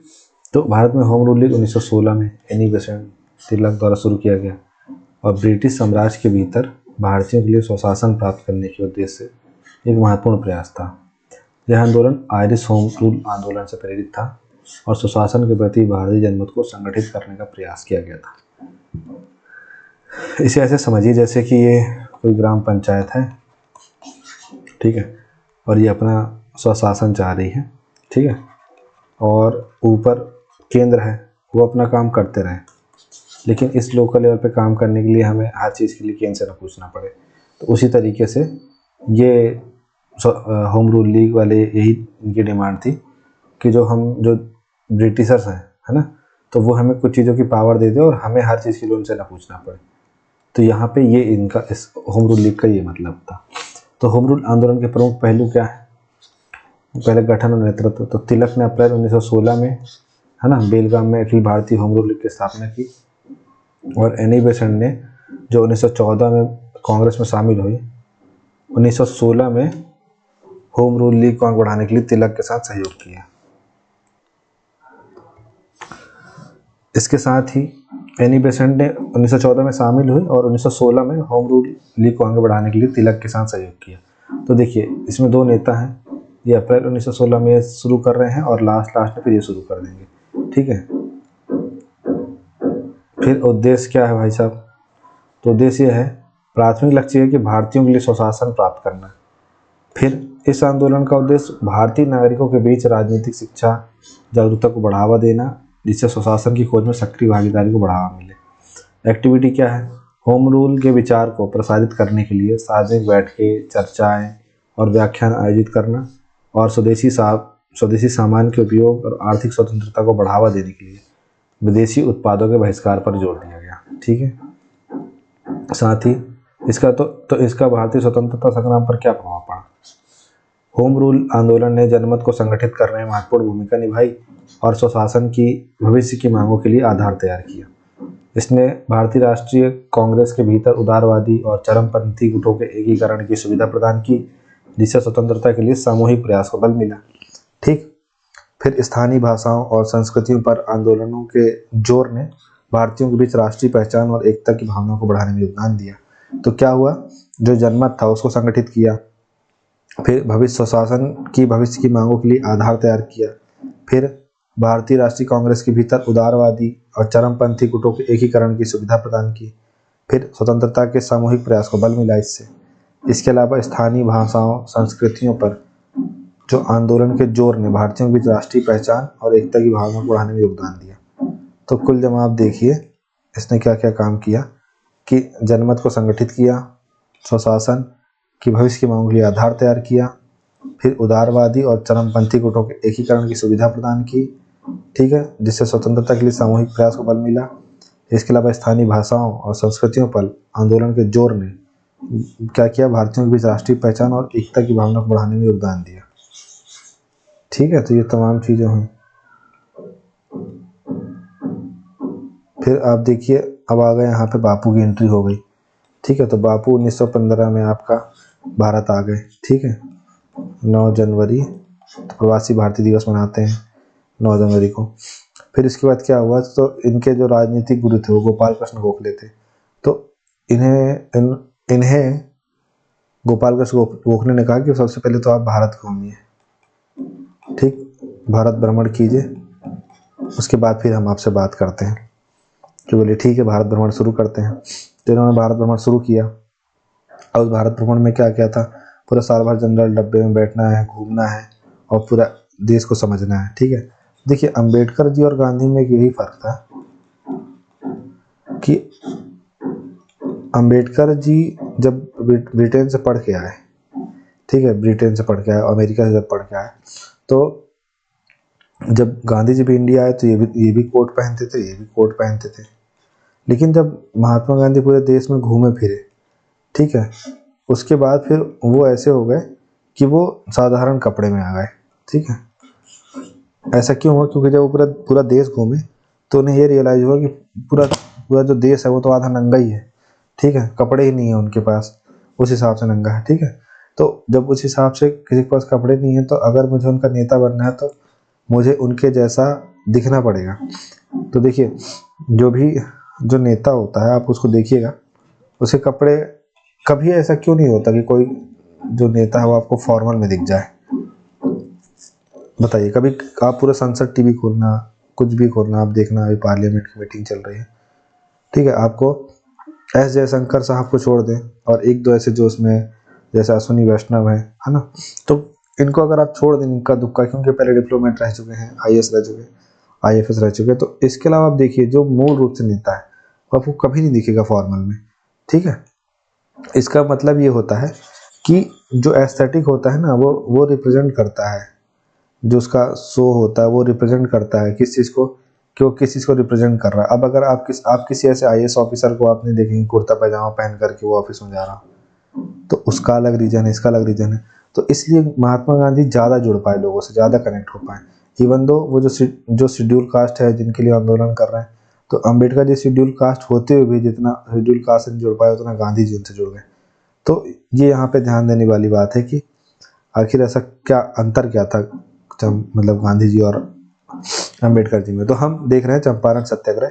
तो गांधी जी इंडिया आने के बाद चंपारण, अहमदाबाद और खेड़ा ये 3 आंदोलन करते हैं। तो कारण क्या भाई साहब आंदोलन के पीछे? तो हुआ क्या कि 3 कठिया प्रणाली, ये चंपारण जो है, अब चंपारण 2 जिला बन गया, ईस्ट चंपारण वेस्ट चंपारण। ये बिहार में तराई वाला जिला है। ये मतलब आप जैसे देखेंगे कि सॉरी, ये वाला जो एरिया है, जिस वाले जी बिहार का मैप है, तो ये वाले एरिया में है ना, यहाँ पे चंपारण है। तो दमनकारी जो 3 कठिया प्रणाली चलती थी, इसके तहत किसानों को नील की खेती करने के लिए मजबूर किया गया। तो इसमें आपको क्या याद रखना है? सबसे पहले तो इसमें आपको याद रखना है भाई साहब कि 3 कठिया प्रणाली, फिर इसके बाद नील की खेती याद रखना है, ये हो गया, ठीक है। इसके बाद आपको यूरोपीय बागान मालिकों द्वारा जो शोषण का सामना करना पड़ा और अनुचित करों का जो सामना करना पड़ा, ये आपको मतलब उन्हें क्या हुआ, यूरोपीय बागान मालिकों द्वारा शोषण का भी सामना करना पड़ा, अनुचित करों का सामना करना पड़ा, तो ये रीजन है। फिर फसल खराब होने के बावजूद अंग्रेजों ने उन पर भारी कर लगाया, फिर ये रीजन है। किसानों में जागरूकता और शोषण का विरोध करने के साधनों की कमी थी, ये रीजन है।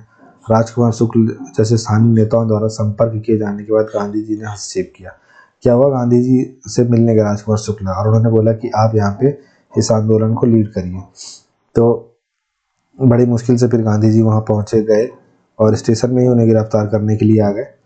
तो गांधी जी ने बोला ठीक है गिरफ्तार कर लो, कोई दिक्कत नहीं है, मतलब दिलेरी इतनी थी इनके पास। अब मुख्य बिंदु देखिए, तो कारण समझ गए आप, 3 कठिया याद रखना, नील की खेती याद रखना, हैवी टैक्सेशन याद रखना, फसल खराब हो गई फिर भी उसके बाद अनुचित कर लगा रहे हैं, हैवी टैक्सेशन लगा रहे हैं, ये याद रखिएगा। अब हुआ क्या, ये भारत में गांधी का पहला बड़ा सत्याग्रह है, ठीक है। उन्होंने विरोध प्रदर्शन आयोजित किए, अन्याय को उजागर किया और किसानों के लिए राहत सुनिश्चित किया। ब्रिटिश अधिकारियों ने 3 कठिया प्रणाली को समाप्त कर दिया, मतलब एक आयोग बनाया गया, उस आयोग में महात्मा गांधी को सदस्य बनाया गया, ठीक है। और फिर उसके बाद महात्मा गांधी ने रिपोर्ट पेश करी, उस रिपोर्ट के हिसाब से फिर काम हुआ। तो 3 कठिया प्रणाली को समाप्त कर दिया गया, किसानों को मुआवजा दिया गया और भूमि सुधार किए गए। सफलता ने गांधी के नेतृत्व को बढ़ावा दिया और अहिंसक प्रतिरोध की शुरुआत की। मतलब गांधी जी यहाँ पे क्या कर रहे हैं, बाई लॉ काम कर रहे हैं, बाई लॉ काम कर रहे हैं, तो अंग्रेज भी कुछ नहीं कर पा रहे हैं, ठीक है। उन्हीं के तरीके से उनको डील कर रहे हैं। इसके बाद आप देखिए अगला जो आंदोलन था, वो गांधी जी ने क्या किया, अहमदाबाद मिल मजदूर आंदोलन, ठीक है, अहमदाबाद मिल हड़ताल 1918। आंदोलन के पीछे क्या कारण है, बढ़ती महंगाई के कारण मिल मजदूरों ने अधिक वेतन की मांग की, ठीक है। साथ ही क्या था, जो प्लेग फैला हुआ था, तो प्लेग बोनस मिल रहा था, ठीक है, जो कि 35% की डिमांड कर रहे थे मिल मजदूर, जबकि जो ऑनर है वो 10 से 25% या मैक्सिमम 10 से 20% देने की बात कर रहा था। तो मजदूरों ने अधिक वेतन की मांग करी। काम का बोझ बढ़ने के बावजूद जो नियोक्ताओं ने वेतन को बढ़ाने से इनकार कर दिया। काम करने की खराब परिस्थितियों ने संकट को और बढ़ा दिया। एक प्रमुख कार्यकर्ता अनुसुईया साराभाई के संपर्क में आने के बाद गांधी जी इसमें शामिल हो गए और 35% वेतन वृद्धि की मांग को लेकर संघर्ष शुरू हुआ। तो आपको देखिए, आपको यहाँ पे क्या बताना है, आपको कारण बताना है। तो पहला सबसे मेन इंपॉर्टेंट कारण ये है कि 35% वेतन वृद्धि को मांग को लेकर संघर्ष हुआ। और ये वेतन वृद्धि की मांग क्यों है, ये मिल है, ठीक है, मतलब मिल है, मतलब यहाँ पे कुछ काम चल रहा है। अब काम चला तो क्या काम चल रहा है, यहाँ पे क्या हो गया था, प्लेग फैल गया था। तो प्लेग फैल गया था ना, तो प्लेग बोनस मिलना था, ठीक है। जो मतलब प्लेग बोनस कब मिलेगा, जब प्लेग फैला हुआ तब भी आप काम कर रहा था, प्लेग बोनस मिलेगा, ठीक है। तो ये 35% वृद्धि, मतलब ये समझ में आ रहा था कि इतना, मतलब 100 रुपये अगर आप नॉर्मल सैलरी है तो 135 रुपये आपको मिलना चाहिए, ये वाला सीन चल रहा था। लेकिन ऐसा नहीं दे रहे थे वो। तो ये जो अनुसुईया साराभाई है, जिसकी फैक्ट्री थी, जिसकी मिल थी, उनकी बहन थी, तो ये प्रोटेस्टर के तरफ से ही खड़ी हो गई और इन्होंने गांधी जी को इसमें शामिल होने के लिए कहा। तो ये इसका रीजन है अहमदाबाद मिल हड़ताल का, जिसके मुख्य बिंदु क्या है, गांधी जी ने अपना आमरण अनशन रणनीति के साथ मजदूरों का समर्थन किया। तो गांधी जी का पहला सत्याग्रह कौन सा है? आपका चंपारण। गांधी जी का पहला आमरण अनशन कौन सा है? तो ये है अहमदाबाद मिल हड़ताल। फिर हड़ताल मजदूरी के लिए 35%, मतलब जो 35% वेतन वृद्धि की जो मांग कर रहे थे उसी के साथ समाप्ति, मतलब डिमांड मान ली गई। गांधी जी के शांतिपूर्ण विरोध के प्रभावी उपयोग को प्रदर्शित किया। आंदोलन ने औद्योगिक मजदूरों के बीच गांधी के बढ़ते प्रभाव को चिन्हित किया। इसने नैतिक बल अहिंसा की शक्ति को मजबूत किया। मतलब देखिए, नेता एक, गांधी काम कृषि वाला भी मैटर सॉल्व कर रहे हैं, ठीक है, यहाँ उद्योग वाला मैटर भी सॉल्व कर रहे हैं। देख रहे हैं, बवाल आदमी है, सबको जोड़ रहे हैं अपने साथ। फिर खेड़ा सत्याग्रह, मतलब अभी तो फेमस हो गए, ऐसे समझ लीजिए जैसे अब कोई फेमस हो जाता है फिर सब अपने यहाँ प्रमोशन के लिए उसको बुलाते हैं, है ना, जैसे क्या ही बोलूं, ठीक है। आंदोलन के पीछे कारण क्या है? पहला, जो खेड़ा जिला था वहां पे भयंकर अकाल आया और फसल की विफलता हो गई, ठीक है। अब सीन ये था कि अंग्रेजों को कहना था कि जैसे ये जमीन है, अब ये 100% क्षेत्र मान लीजिए, अब इसमें से 75% एरिया जो है, ठीक है, ये हो गया अकालग्रस्त, मतलब इतने एरिया की फसल चौपट हो गई। तो आपको फिर जो है टैक्स जो है, कर जो है, भूमि राजस्व जो है नहीं देना है। कहाँ देंगे भाई, लॉजिकल बात है। लेकिन इसके बाद भी अंग्रेज तो अंग्रेज है भाई, अब अगर अंग्रेज अगर नौटंकी न करे तो फिर अंग्रेज कैसे, है ना, अत्याचार न करा तो वो तो फिर अंग्रेज कैसे होगा। तो उन्होंने क्या किया कि बोले कि नहीं भाई साहब, देना तो पड़ेगा। तो अकाल और फसल की विफलता, संकट के बावजूद ब्रिटिश अधिकारियों ने पूर्ण भूमि राजस्व संग्रह पर जोर दिया, है ना, पूरा पैसा वसूल करूंगा ऐसा वाला। किसान आर्थिक रूप से अपंग थे, करों का भुगतान करने में असमर्थ थे। पटेल जैसे नेताओं ने, स्थानीय नेताओं ने गांधी जी से मदद ली और मांग पूरी तरह से कर निलंबन की थी, है, मतलब पूरी तरह से कर का निलंबन हो जाए, ठीक है। ये आपका गुजरात की घटना है, ठीक है ना। पहली वाली बिहार की थी, दूसरी वाली गुजरात की थी, दूसरी वाली तीसरी वाली गुजरात की थी। अब मुख्य बिंदु, गांधी जी ने शांतिपूर्ण विरोध और जन प्रतिरोध का आयोजन किया, ठीक है। इसके बाद किसानों ने सामूहिक रूप से करों का भुगतान करने से इनकार कर दिया, ठीक। अंततः अंग्रेजों ने उस वर्ष के लिए कर संग्रह को निलंबित कर दिया, सस्पेंड कर दिया, और स्वतंत्रता संग्राम में ग्रामीण भागीदारी को मजबूत किया, ठीक है। इस आंदोलन ने किसानों को एकजुट किया और एक जन नेता के रूप में गांधी जी की छवि को बढ़ाया। समझ रहे हैं, मतलब ये मॉक टेस्ट हो गए गांधी जी के इंडिया में। अब इसके पहले कि हम असहयोग आंदोलन पढ़ें, असहयोग आंदोलन के पीछे का कारण पढ़ना, लेकिन एक बार एक क्रोनोलॉजी आप देख लीजिए कि भाई 1885 में आपका इंडियन नेशनल कांग्रेस बन गया। फिर 1905 में आपका स्वदेशी आंदोलन स्टार्ट हो गया, बंगाल विभाजन हुआ, फिर स्वदेशी आंदोलन स्टार्ट हो गया। फिर आपका 1916 में दो लीग हो रही, होम रूल लीग हो रही है और लखनऊ पैक्ट हो रहा है।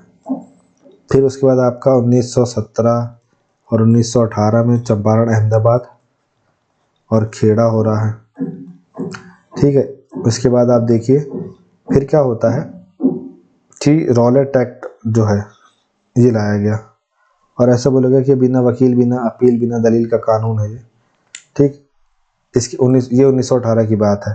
फिर क्या हुआ कि इसी का विरोध प्रदर्शन चल रहा था। तो इसी का विरोध प्रदर्शन जब चल रहा था 1919 में, रॉलेट सत्याग्रह जब चल रहा था, तो जलियांवाला बाग में क्या हुआ कि अब नेताओं को तो भीड़ चाहिए रहती है, तो नेताओं को दिख गई भीड़, तो उधर पे जो पंजाब के नेता थे सैफुद्दीन किचलू और सत्यपाल, है ना, इनको गिरफ्तार कर लिया गया था। तो उसके विरोध में लोग, जो मतलब जो लोग वहाँ बैसाखी बनाने के लिए एकत्रित हुए थे, ना कि वहाँ पे इस चीज़ का विरोध करने के लिए एकत्रित हुए थे। लेकिन वो लोग वहाँ पे उस विषय में बोलने लगे कि हमारे भाइयों को अंग्रेजों ने गिरफ्तार कर लिया, ऐसा वैसा, और वहाँ धारा 144 लग रखी थी, ठीक है, जलियांवाला बाग में। अब हुआ क्या कि उधर जनरल डायर आया और उसने गोली चला दी। अब गोली चला दी तो फिर हो गया, वो पूरे सारे लोग मर गए, कुछ कुएं में कूद गए। अब दीवार इतनी ऊंची थी कि वो कूद के उस पर जा नहीं पाया, तो जितनी बंदूक थी उसकी सारी गोलियां उसने दाग दी, सब मर गए, बहुत बड़ी संख्या में लोग मरे। तो ये जलियांवाला बाग हत्याकांड हुआ, ठीक। इसके बाद मतलब जलियांवाला बाग हत्याकांड हम दूसरे में लिखेंगे, इसके पहले रॉलेट एक्ट लिखेंगे। फिर जो रॉलेट एक्ट था, इस अन्यायपूर्ण कानून ने नागरिक स्वतंत्रता को दबा दिया, बिना किसी मुकदमे की हिरासत में रखने की अनुमति दे दी। फिर खिलाफत का मुद्दा था कि जो ऑटोमन एम्पायर था, जो देखिए हुआ ये था कि जो टर्की है, ठीक है ना, वहाँ टर्की वाला जो एरिया है वो ऑटोमन एम्पायर के अंडर में आता था। तो ऑटोमन एम्पायर में खलीफा की सत्ता चलती थी, ठीक है। तो क्या हुआ, जब फर्स्ट वर्ल्ड वॉर में ये टर्की इटली ये सब एक साइड थे, ठीक। तो जर्मनी, तो ये लोग हार गए, और कौन जीत गया, मित्र राष्ट्र जीत गए, मतलब ब्रिटेन फ्रांस ये सब जीत गए। तो अब क्या हुआ कि टर्की के ऊपर अच्छा खासा जुर्माना लगाया गया, और टर्की में ये बोला गया कि भाई अब तो तुम निपट चुके हो, हार चुके हो, ठीक है। जर्मनी के ऊपर तो लगाया गया अच्छा खासा जुर्माना, मतलब अगर वो जुर्माना खत्म नहीं किया गया होता जर्मनी के ऊपर जो लगाया गया था, तो वो 1919 में लगाया था और 2019 तक खत्म होता। लेकिन वो वर्ल्ड बैंक और IMF और ये सब UN बनने के बाद फिर वो सबको ख़त्म कर दिया गया। तो हुआ क्या कि जो खलीफा है, ऑटोमन एम्पायर है, तो ऑटोमन एम्पायर से खलीफा की सत्ता समाप्त करने की बात चली। अब खलीफा की सत्ता समाप्त हो जाएगी मतलब खैलीफेट ख़त्म हो जाएगा। तो इससे जो दुनिया भर के जो मुस्लिम लोग हैं उनका ये कहना था कि भाई हमें इसके लिए प्रोटेस्ट करना पड़ेगा, ठीक है। और ब्रिटेन की गवर्नमेंट जो यहाँ इंडिया में है इनसे बोलना पड़ेगा कि, तो इसके लिए उन्होंने प्रोटेस्ट किया कि वहाँ पे जो डेमोक्रेसी स्टैब्लिश कर रहे हैं वो ना करके वहाँ पे खिलाफत बनी रहे। अब यहाँ पे गांधी जी जो लड़ रहे हैं वो असहयोग आंदोलन जो लड़ रहे हैं वो लड़ रहे हैं कि इंडिया में क्या आ जाए, स्वराज आ जाए, ठीक। अब देखिए, तो गांधी जी ने क्या किया, खिलाफत और असहयोग को मिक्स कर दिया और फिर एक बड़ा आंदोलन खड़ा किया ताकि एक बहुत बड़े पैमाने पे मतलब हिंदू मुस्लिम सब एक साथ आकर के लड़े। फिर इसके तो खिलाफत आंदोलन, मतलब समझ गए ना पीछे क्या क्या कारण है। उसके बाद रॉलेट एक्ट हो गया, जलियांवाला बाग हत्याकांड। फिर आर्थिक शोषण तो है ही, भारी टैक्सेशन लगा रहे हैं, उद्योगों में गिरावट आ रही, गरीबी को और बढ़ा दिया गया है, साथ में टूटे हुए वादे हैं। प्रथम विश्व युद्ध के बाद ब्रिटिश ने वादा किया था कि सुधारों को पूरा करने में जो सुधार करेंगे वो सुधार नहीं कर पाए है। साथ ही मतलब गांधी जी ने क्या कहा था कि मतलब जो 1914 में वर्ल्ड वॉर फर्स्ट चालू हुआ और 1915 के आसपास जब गांधी जी इंडिया आए तो गांधी जी ने कहा कि इंडिया के लोगों को कहा कि आप ज़्यादा से ज़्यादा मात्रा में सेना में भर्ती हों और ब्रिटिश गवर्नमेंट का साथ दें ताकि जब उनका सही वक्त आएगा तब वो हमारा साथ देंगे। लेकिन आप जानते तो ऐसा हो ना सका। तो ये सब भी एक कारण थे कि जो इन्होंने धोखा दिया अंग्रेज़ों ने। अब क्या रणनीति थी, ऐसा आंदोलन बना तो लिए हैं कि करना है,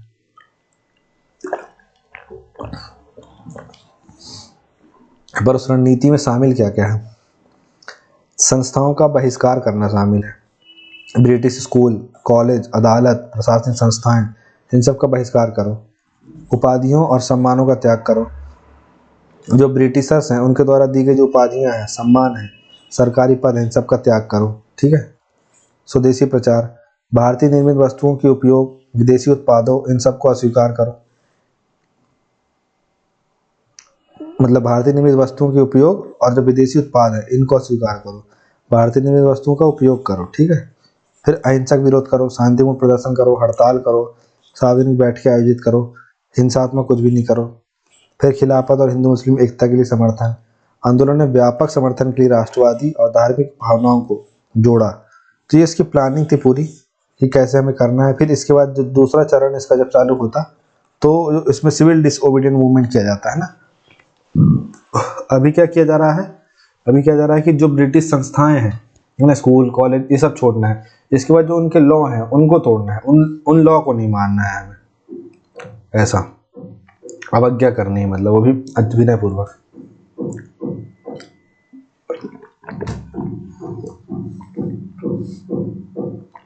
अब हम देखते हैं जो सविनय अवज्ञा आंदोलन है उसके पीछे क्या कारण है। तो हमने देखी, अभी आपने क्या देखा कि अभी आपने देखा कि जो असहयोग आंदोलन है वो क्यों हुआ, फिर उसकी रणनीति क्या थी, ठीक है। अब इसमें एक चीज़ और देख लेते हैं हम थोड़ा सा ज़रा। जैसे क्या हुआ कि बढ़िया चल रहा था असहयोग आंदोलन, ठीक है। पर 5 फरवरी 1922 को क्या हुआ, गोरखपुर के चौरा चौरी क्षेत्र पे एक कांड हो गया। वहाँ पे पुलिस वालों पे और जो आंदोलनकारी थे उनकी भी झड़प हो गई। तो आंदोलनकारियों ने 21 पुलिस वालों को थाने में 21 पुलिस वालों सहित जला दिया। अब ये बड़ा मुद्दा बन गया। अब गांधी जी को समझ में आया कि भाई अगर मतलब गांधी जी को तो पता, मतलब गांधी जी को पता चला तो वो तब गुजरात में थे, ठीक है। अब उनको समझ में आया कि अगर ये अभी लोग तैयार नहीं है मतलब अहिंसात्मक आंदोलन के लिए, और अगर ये आंदोलन हमने वापस नहीं लिया तो अंग्रेज सरकार इतना बुरा दबाएगी हमको, इतना बुरा दबाएगी जैसे वो लाल बाल पाल के साथ किया था ना, वैसे यहाँ हमारे साथ भी करेगी। तो इसलिए गांधी जी ने इस आंदोलन को वापस ले लिया, ताकि जो अंग्रेज सरकार है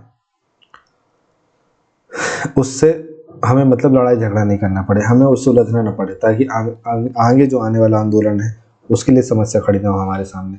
तो इसलिए गांधी जी ने इसे वापस ले लिया, ठीक।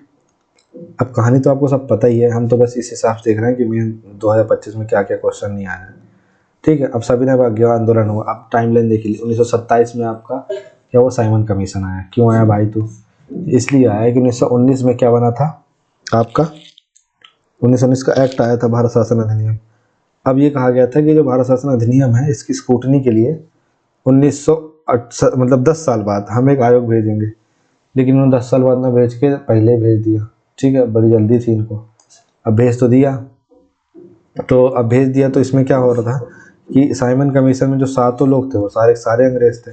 मतलब भारत के लिए आप सोच रहे हो कि हम जो कॉन्स्टिट्यूशन बनाना है और उसमें भारतीय कोई शामिल नहीं करना है, ठीक है। अध्यक्ष से लेकर सदस्य तक सब गोरे थे। तो साइमन गो बैक ये सब चलने लगा। तो अंग्रेजों ने फिर इनसे कहा कि भाई साहब तुम इतना विरोध कर रहे हो हमारा, चलो तुम्हें कोई तुमसे खुद कॉन्स्टिट्यूशन नहीं बना पाओगे तुम, और तुम बना भी ली तो तुम्हारे जो अलग अलग लोग हैं वो मानेंगे ही नहीं।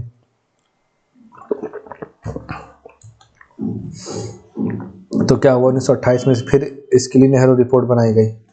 अब नेहरू रिपोर्ट में मोतीलाल नेहरू जो है इसके अध्यक्ष बनते हैं, और इसमें सुभाष चंद्र बोस भी शामिल है और भी कई लोग शामिल है इस समिति में।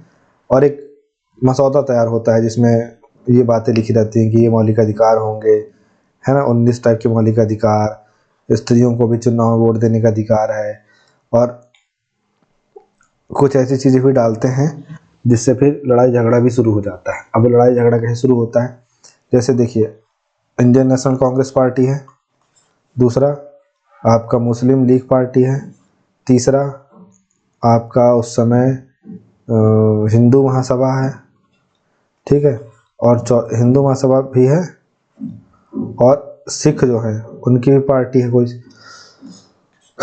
अकाली दल आप बोल सकते हैं। तो जिस उसमें एक प्रोविज़न था कि जो मुस्लिम लीग है उस, है ना, तो इसने एक प्रोविज़न जोड़ा कांग्रेस ने कि जो 1916 में लखनऊ समझौता हुआ था ना, तो उसमें बोला गया था जो मुसलमानों के लिए प्रत्यक्ष निर्वाचन जो है वो स्वीकार कर लिया गया था कि जो मुसलमान हैं वो जहाँ से खड़े होंगे उनको वोट देने वाले ही मुसलमान होंगे, इस टाइप वाला ये इधर ख़त्म करने की बात करी गई। तो इससे मुस्लिम लीग चिढ़ गई। फिर रिजर्व सीट की बात करी मुस्लिमों के लिए, इससे हिंदू महासभा चिढ़ गई, ठीक है। तो इस तरीके से ये आपस में एक दूसरे को काटने लगे, है ना। अब क्या हुआ कि इसके बाद फिर क्या हुआ कि किसी चीज़ पर सहमति नहीं बनी, नेहरू रिपोर्ट पर कोई फाइनल सहमति नहीं बनी, ठीक है। और जो गांधी जी हैं ये स्वराज की बात कर रहे, मतलब ये स्वराज की बात कर रहे हैं, ठीक है, कि स्वराज चाहिए हमें, जो 1921 के असहयोग में बोल रहे थे। लेकिन जो जवाहरलाल नेहरू हैं और जो सुभाष चंद्र बोस है, इन्होंने कहा नहीं हमें पूर्ण स्वराज चाहिए। तो 1928 से 1929 तक इतने का वक्त दिया गांधी जी को। इन दोनों ने कहा कि ठीक है, अगर आप मतलब गांधी जी ने कहा कि हम 1 साल का वक्त दो, अगर 1 साल में ये नहीं मानते हैं तो फिर तुम पूर्ण स्वराज वाला अपना आंदोलन चलाना, लेकिन अभी स्वराज मांगने दो। तो इन्होंने हाँ कर दिया, लेकिन ऐसा कुछ हो न सका कि गांधी जी की बात मानी नहीं गई अंग्रेजों के द्वारा। फिर 1929 में तभी रावी नदी के किनारे जो सुभाष चंद्र बोस हैं, जब वो लाहौर अधिवेशन करते हैं, सॉरी जवाहरलाल नेहरू जब अधिवेशन करते हैं रावी नदी किनारे, लाहौर अधिवेशन जब होता है कांग्रेस का, तब उसमें फिर वो पूर्ण स्वराज की बात करते हैं। और फिर 1930 में पूर्ण स्वराज स्टार्ट होता है, और पूर्ण स्वराज की डिमांड को पूरा करने के लिए सविनय अवज्ञा आंदोलन और उसके साथ ही साथ दांडी मार्च, तमाम चीज़ें शुरू होती है, ठीक है। तो हम देखते हैं कारण क्या था इसके पीछे। तो पहला वही कारण है कि भाई साइमन कमीशन को भगाओ यहाँ से। दूसरा, अंग्रेज डोमिनियन स्टेटस में देने लगे, नहीं चाहिए भाई डोमिनियन स्टेटस, डोमिनियन स्टेटस नहीं चाहिए, ये 1916 में मांग रहे थे हम। मतलब तुम समझो, जो चीज़ 1916 मांगेंगे वो चीज़ 1930 में देंगे, जो 1930 में मांगेंगे वो चीज़ 1946 में देंगे, और जो चीज़ 1947 में चाहिए वो चीज़ तो हम खुद ही ले लेंगे। लेकिन ये वही वाली चीज़ है कि मतलब जब आपका शरीर हो गया एक्सेल साइज का और आपको एक्स्ट्रा स्मॉल शर्ट दे रहा पहनने के लिए।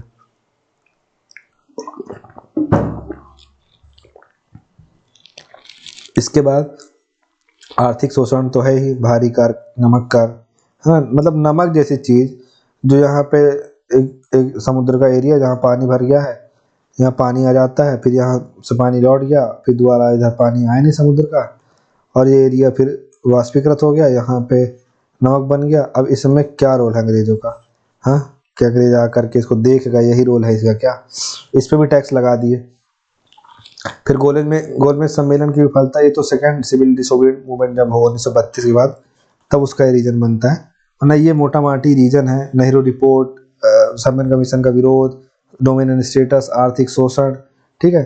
फिर उसके बाद जो और वादे हैं, राजनीतिक वादे, उन सबको पूरा नहीं करना, ये तमाम चीज़ें जो हैं सविनय अवज्ञा आंदोलन का कारण बनती हैं।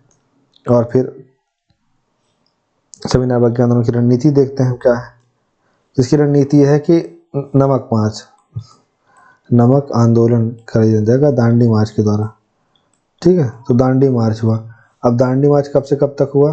दांडी मार्च आपका हुआ 6 अप्रैल तक, ठीक है। 12 मार्च से 6 अप्रैल तक 240 मील की पद यात्रा करी इन्होंने ब्रिटिश नमक कानून की अवहेलना करने के लिए, और लगभग 72 से 74 या जो 74 लोग हैं ये इस यात्रा में शामिल हुए, ठीक है। इसमें क्या हुआ कि दांडी पहुंचना था, जो मतलब साबरमती से निकले, साबरमती आश्रम था जो गांधी जी का, उस आश्रम से निकले, फिर दांडी पहुंचे, और दांडी में जाके नमक कर तोड़ना था। नमक कर कैसे तोड़ता? नमक बनाते उससे नमक कर टूट जाता, ठीक है। और फिर देश के तमाम हिस्सों में जो कोस्टल इलाके हैं उन सब में नमक तोड़ा गया। जहाँ पे नमक मतलब नहीं बन सकता था, या फिर जहाँ पे समुंदर नहीं था, उन जगहों पे उस हिसाब से, जैसे कहीं पे टैक्स ज़्यादा ले रहे हैं तो उसके खिलाफ आंदोलन चलाया गया। जैसे एमपी में जंगल थे तो जंगल सत्याग्रह चलाया गया। दूसरा, ब्रिटिश वस्तुओं का बहिष्कार करो भाई। ब्रिटिश वस्त्र, शराब, ये सब खरीदने से इनकार कर दिया भारतीयों ने।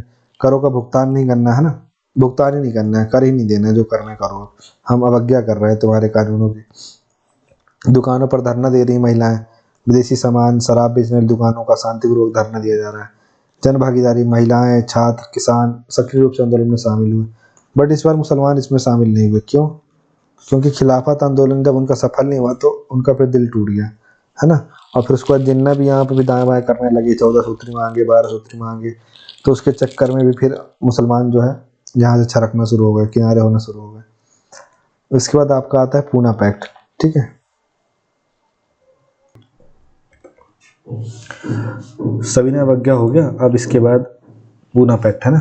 तो पूना पैक्ट क्या था ये समझ लेते हैं।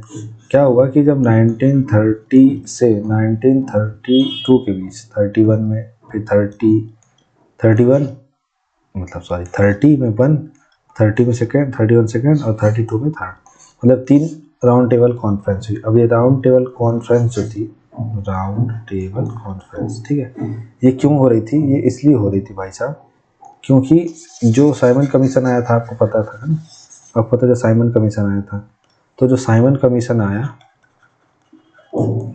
उसने अपनी फाइंडिंग्स निकाली, ठीक है, अपनी रिपोर्ट की। फिर इनको नेहरू रिपोर्ट ने जो बनाया उसकी कुछ फाइंडिंग्स थी, तो ये तो कोई एक्सेप्ट ही नहीं कर पाया। तो इसको बाईपास करते हुए जो तीनों राउंड टेबल कॉन्फ्रेंस थी, इसमें इंडिया के जो नेता थे, जैसे इंडियन नेशनल कांग्रेस के, या फिर जैसे जो दलित को रिप्रेजेंट कर रहे हैं, जो शेड्यूल ट्राइब को रिप्रेजेंट कर रहे हैं, जो देसी रियासतों को रिप्रेजेंट कर रहे हैं, जो मुस्लिम को रिप्रेजेंट कर रहे हैं, ऐसे सबको बुलाया ब्रिटेन में, है ना। और एक राउंड सी टेबल थी, इसके चारों ओर सब बैठते थे, that is why it is called round table conference. और इस पर डिस्कशन होती थी कि कैसा इंडिया कॉन्स्टिट्यूशन होना चाहिए, ब्ला ब्ला ब्ला। तो इंडियन नेशनल कांग्रेस इस पर पहले वाले में गई ही नहीं। क्यों नहीं गई? क्योंकि उन्होंने इरविन पैक्ट जो था उसको कैंसिल कर दिया और उनकी बात नहीं मानी, ठीक है। फिर 19 जब फिर उसके बाद गांधी जी फिर सविनय अवज्ञा आंदोलन उन्होंने छेड़ दिया। वही आपने देखा कि 6-12 मार्च से 6 अप्रैल के बीच 1930 में शुरू हो गया, क्योंकि 5 मार्च को जो उनकी रिजेक्ट थी इरविन वाली, वो रिजेक्ट कर दी गई। जनवरी में दी थी गांधी जी ने, जनवरी 1930 के, पर फिर 5 मार्च को कैंसिल हो गई। और इसी वाले में भगत सिंह की फांसी को ख़त्म करने के लिए भी बात की थी महात्मा गांधी ने, जो नहीं हुआ। तो फिर 23 मार्च 1931 को फिर उनको क्या कहते हैं, फांसी की सज़ा भी हो गई। अब क्या होता है, 1930 में जब ये सविनय अवज्ञा आंदोलन इन्होंने शुरू कर दिया, ठीक है, और ये सब माना नहीं गया, तो 1930 में तो कांग्रेस नहीं गई। लेकिन जब क्या हुआ, फिर 1931 में जो इरविन है, माफ़ कीजिएगा, 1931 में जो मतलब जो ये 1930 का समय था, इसमें गांधी जी ने क्या किया था कि गांधी जी ने अपने कुछ 11 सूत्री मांगे दी थी, ठीक है, वो नहीं मानी किसने, अंग्रेजों ने, ठीक है। और फिर इरविन पैक्ट हुआ, जो 1930 के लास्ट में हुआ, मतलब 1931 के आसपास जनवरी में हुआ। तो जब 1931 के आसपास जनवरी में इरविन पैक्ट हुआ, माफ़ कीजिएगा मैंने यहाँ पे इरविन पैक्ट बोल दिया था, वो यहाँ पे हुआ। और इसी वाले में उन्होंने, अंग्रेजों ने ये भी मानने से मना कर दिया था कि हम भगत सिंह की फांसी नहीं रोक सकते, ठीक है। तो भगत सिंह और सुखदेव राजगुरु इनकी फांसी रुक जाए, ऐसी डिमांड की थी गांधी जी ने, पर वो भी उन्होंने कहा कि पॉलिटिकल नहीं है, ये टेररिस्ट है उनके लिए, तो हम इनकी फांसी की सज़ा नहीं रोक सकते हैं, ऐसा करके अंग्रेज़ों ने बोला। और बाकी जो डिमांड थी वो मान ली गई। तो 1931 में इसलिए जब सेकेंड राउंड टेबल कॉन्फ्रेंस हुआ, तो उसमें गांधी जी गए। अब फिर जब गांधी जी पहुँचे तो वो संतुष्ट नहीं हुए। अब संतुष्ट नहीं हुए जब वो, तो फिर वापस आ गए, मतलब वापस आ गए इंडिया, ठीक है। अब इंडिया वापस आ गए, तो जैसे ही इंडिया वापस आए तो 1932 आपका शुरू हो गया, क्योंकि लंदन से आ रहे हैं, ज़्यादा टाइम लग जाएगा, और नवंबर दिसंबर के महीने में होती थी।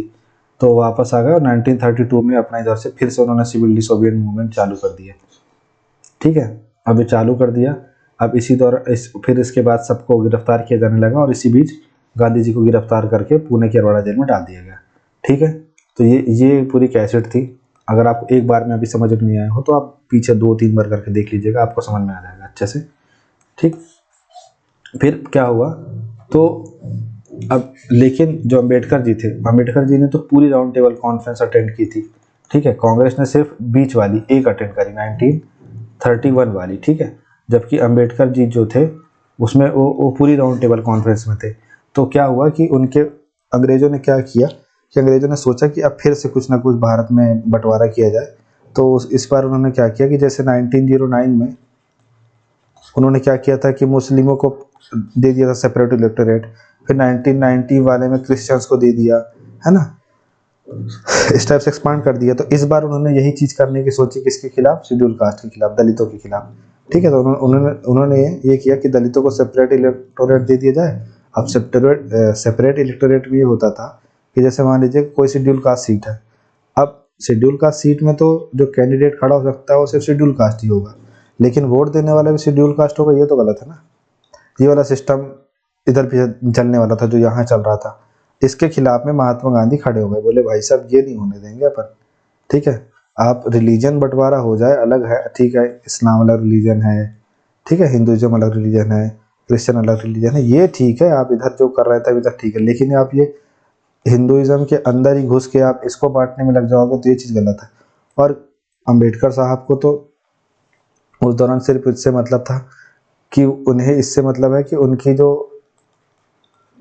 मतलब जिनका जो रिप्रेजेंटेशन कर रहे हैं उनको पॉलिटिकल राइट्स मिले, ठीक है। और उनको पॉलिटिकल राइट्स तभी मिलेंगे जब वो पॉलिटिक्स में शामिल होंगे, और वो पॉलिटिक्स में शामिल तब होंगे जब सीटें रिजर्व होंगी। वो उनका अपना पूरा पर्सपेक्टिव सही है। क्योंकि यहाँ पे अगर मान लीजिए 1000 शेड्यूल कास्ट रहते हैं ना, और 500 एसटी रहते हैं किसी जगह में, और 20 से 50 के आसपास अगर जनरल वर्ग रह रहा है, इस जनरल में ब्राह्मण और क्षत्रिय शामिल हैं, तो अब यकीन मानिए इस 20 से 50 में ही कोई नेता बनेगा, ठीक है, यहाँ कोई नेता नहीं बनेगा। और अगर इनकी सीट हो गई है, ठीक है, अगर एससी सीट हो गई है मान लीजिए, देखिए मैं इनकी बोलता हूँ तो इसको आप अदर वे पे मत लीजिएगा, ये ऐसा निकल ही जाता है।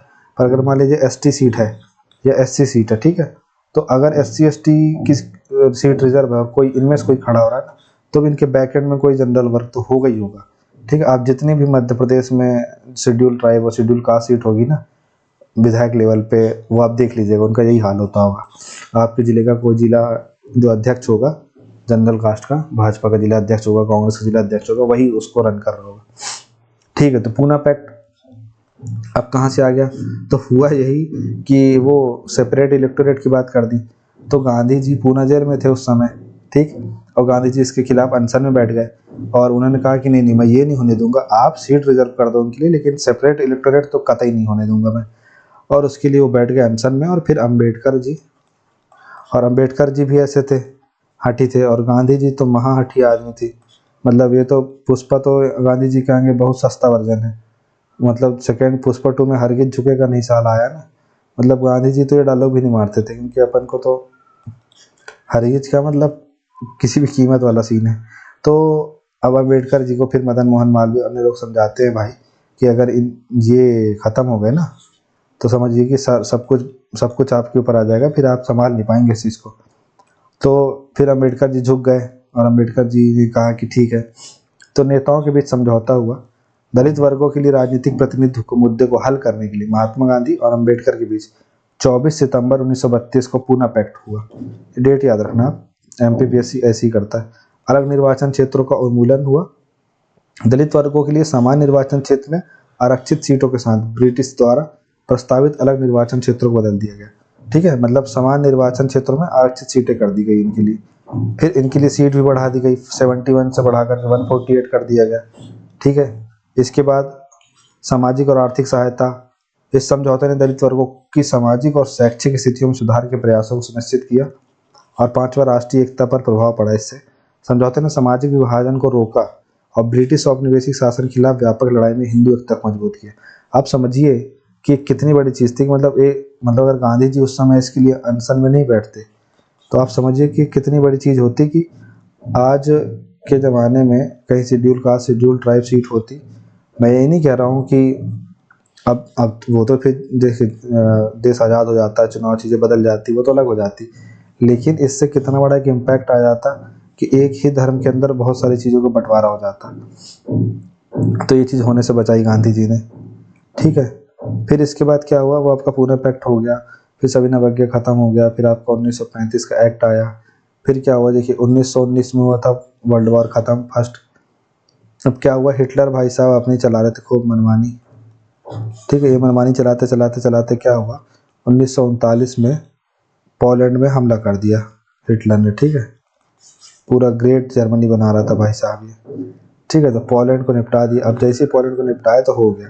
अब फिर फ्रांस, ब्रिटेन, ठीक है, वर्सेस क्या क्या हो गया यहाँ आपका इटली इस बार इधर ही साइड आ गया था, फिर जर्मनी हो गया। ठीक है, और यहाँ साइड और भी कंट्रीज ले लें, वो सब हो गया अगेंस्ट में।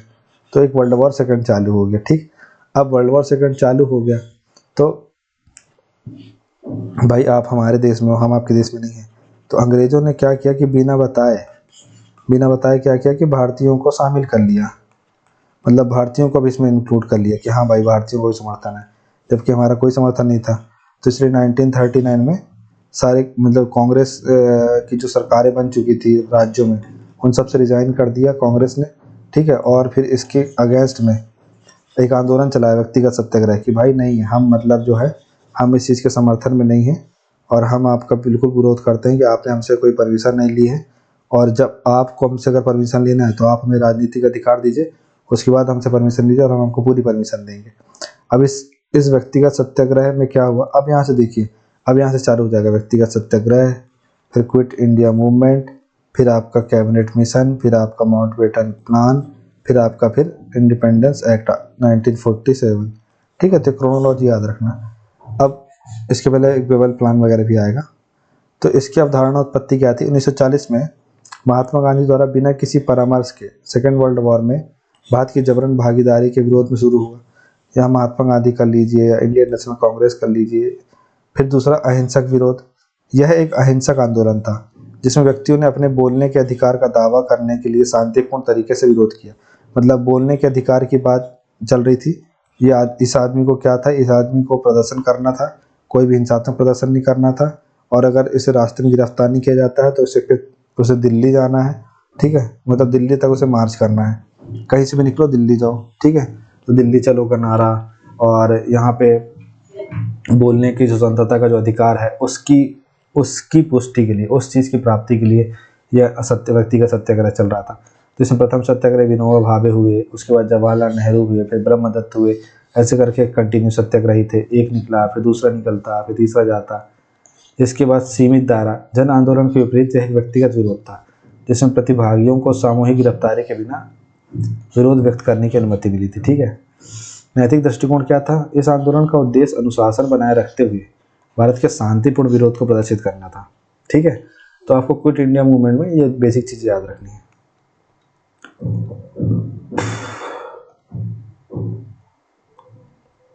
अब इसके पीछे की रणनीति देख लेते हैं एक बार। चुने हुए नेता, है ना।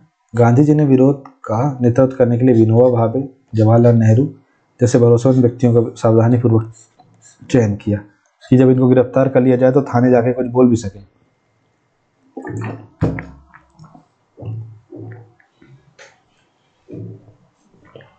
सत्याग्रहियों को हिंसा का सहारा लिए बिना शांतिपूर्वक ब्रिटिश नीतियों का विरोध करना था। ठीक है। इसके अलावा सार्वजनिक जागरूकता, प्रदर्शनकारी खुले तौर पर युद्ध का समर्थन करने से इनकार करते थे, जिससे ब्रिटिश अन्याय के बारे में जागरूकता फैलती थी। इसके अलावा जानबूझकर की गई गिरफ्तारियां, प्रदर्शनकारियों ने ब्रिटिश उत्पीड़न को उजागर करने और सविनय अवज्ञा को बढ़ावा देने के लिए गिरफ्तारियों को आमंत्रित किया। इसके अलावा धीरे धीरे विस्तार, आंदोलन कुछ व्यक्तियों के साथ शुरू हुआ, धीरे धीरे बड़े पैमाने पर आंदोलन के बिना गति बनाए रखने के लिए अधिक नेताओं को शामिल किया गया। ठीक है।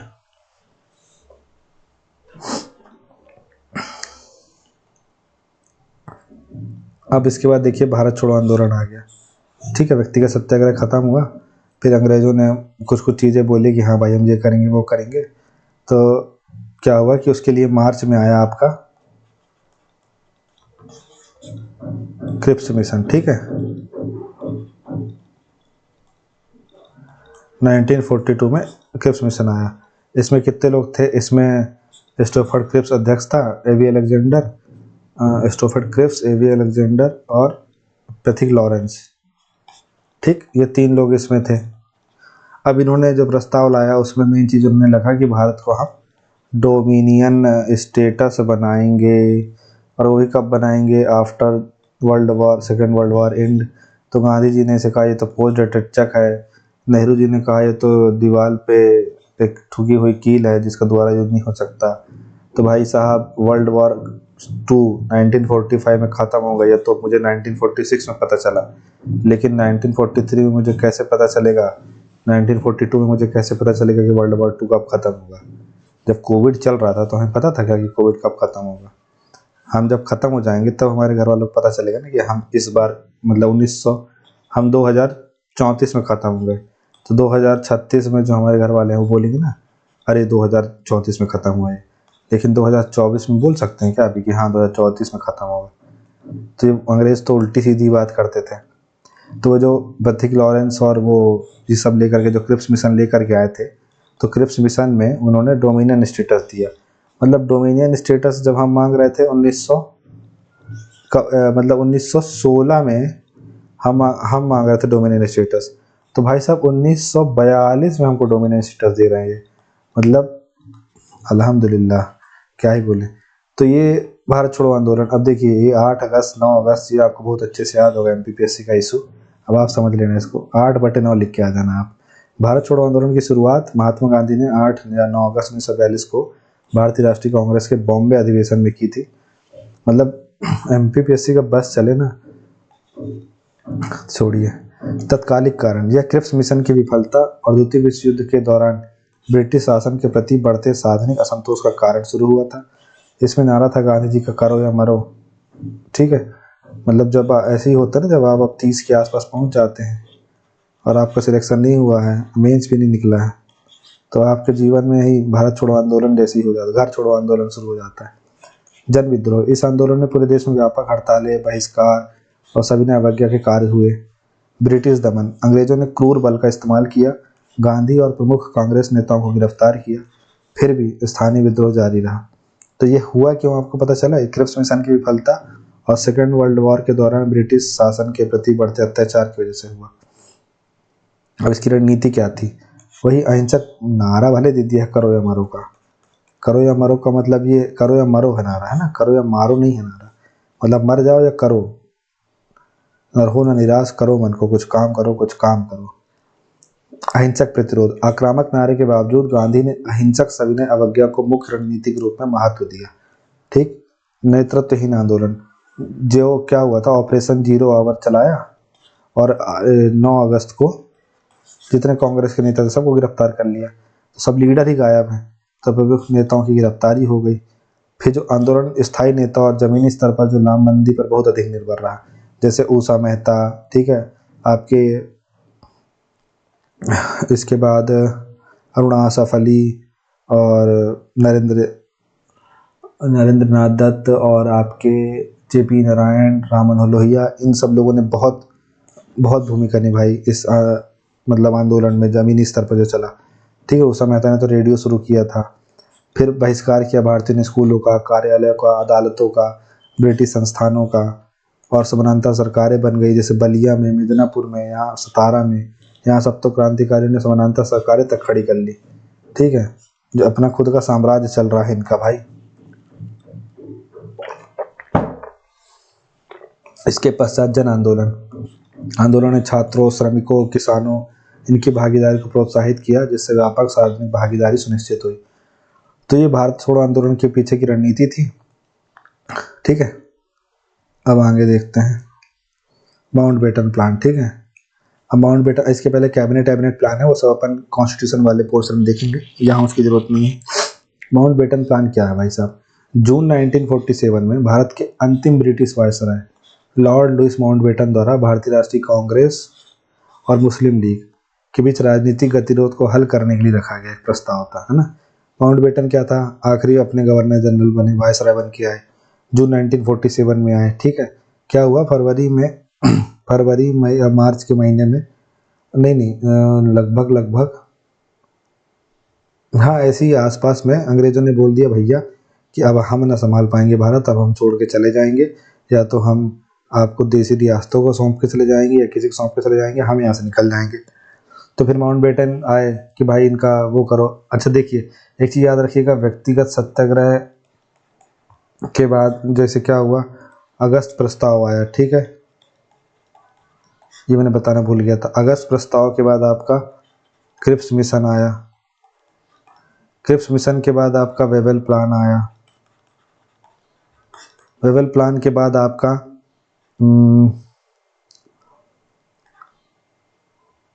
लियाकत और राजगोपालाचारी फॉर्मूला आया। ठीक है, इसके बाद आपका कैबिनेट मिशन आया।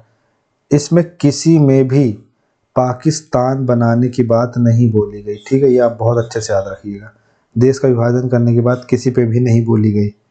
ठीक है, सिर्फ माउंटबेटन प्लान में, सिर्फ और सिर्फ पहली बार माउंटबेटन योजना में ये बोला गया कि भारत और पाकिस्तान दो अलग अलग देश बनेंगे। ठीक है, ये बहुत अच्छे से आप ध्यान रखिएगा, बाकी आप सब में जो लिखते रहिएगा, सब में डोमिनेंट स्टेटस डाल दीजिए आप, लेकिन विभाजन सिर्फ आपको माउंटबेटन प्लान में जानना है।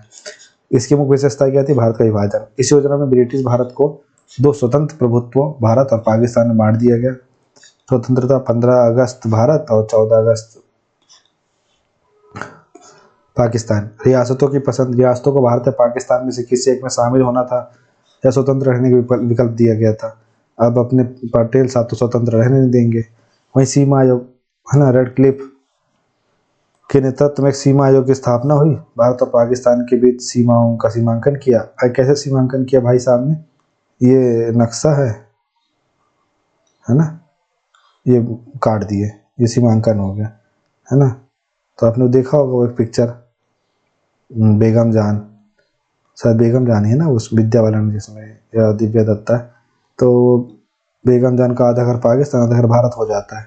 मतलब इस भाई साहब का हाजमा खराब हो गया था, है ना। जून की गर्मी में, जून जुलाई की गर्मी में ये भाई साहब ब्रिटेन से यहाँ रह रहे हैं, तो जी क्या हाल हो रहा होगा इनका। तो इन्होंने फिर यही किया कि जैसे आखिरी में इंसान अपना असाइनमेंट पूरा करते हैं ना, कुछ भी लिख देता, वैसे ही इन्होंने किया। इसके बाद बंगाल और पंजाब का विभाजन, बंगाल और पंजाब दोनों को धार्मिक आधार पर बांट दिया गया। तो ये इस तरीके से माउंटबेटन प्लान था।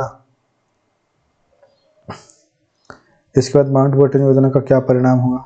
तो भारत और पाकिस्तान को 15 अगस्त 1947 को स्वतंत्रता मिली। योजना के परिणाम स्वरूप भारत के विभाजन के दौरान बड़े पैमाने पर सांप्रदायिक हिंसा, विस्थापन, जान माल की हानि, जो अंग्रेज चाहते थे वैसा हुआ। ठीक है, फिर अपना प्यारा भारत बन के तैयार हुआ और यहाँ पे पाकिस्तान, यहाँ पे पूर्वी पाकिस्तान। ठीक है, इस तरीके की चीज़ें बन के तैयार हुई। तो आई होप सो आपको ये सब पूरा वीडियो क्रोनोलॉजिकल समझ में आया होगा, है ना। और मैं आशा करता हूँ कि आपका 1857 से 1947 तक का जितना पोर्शन है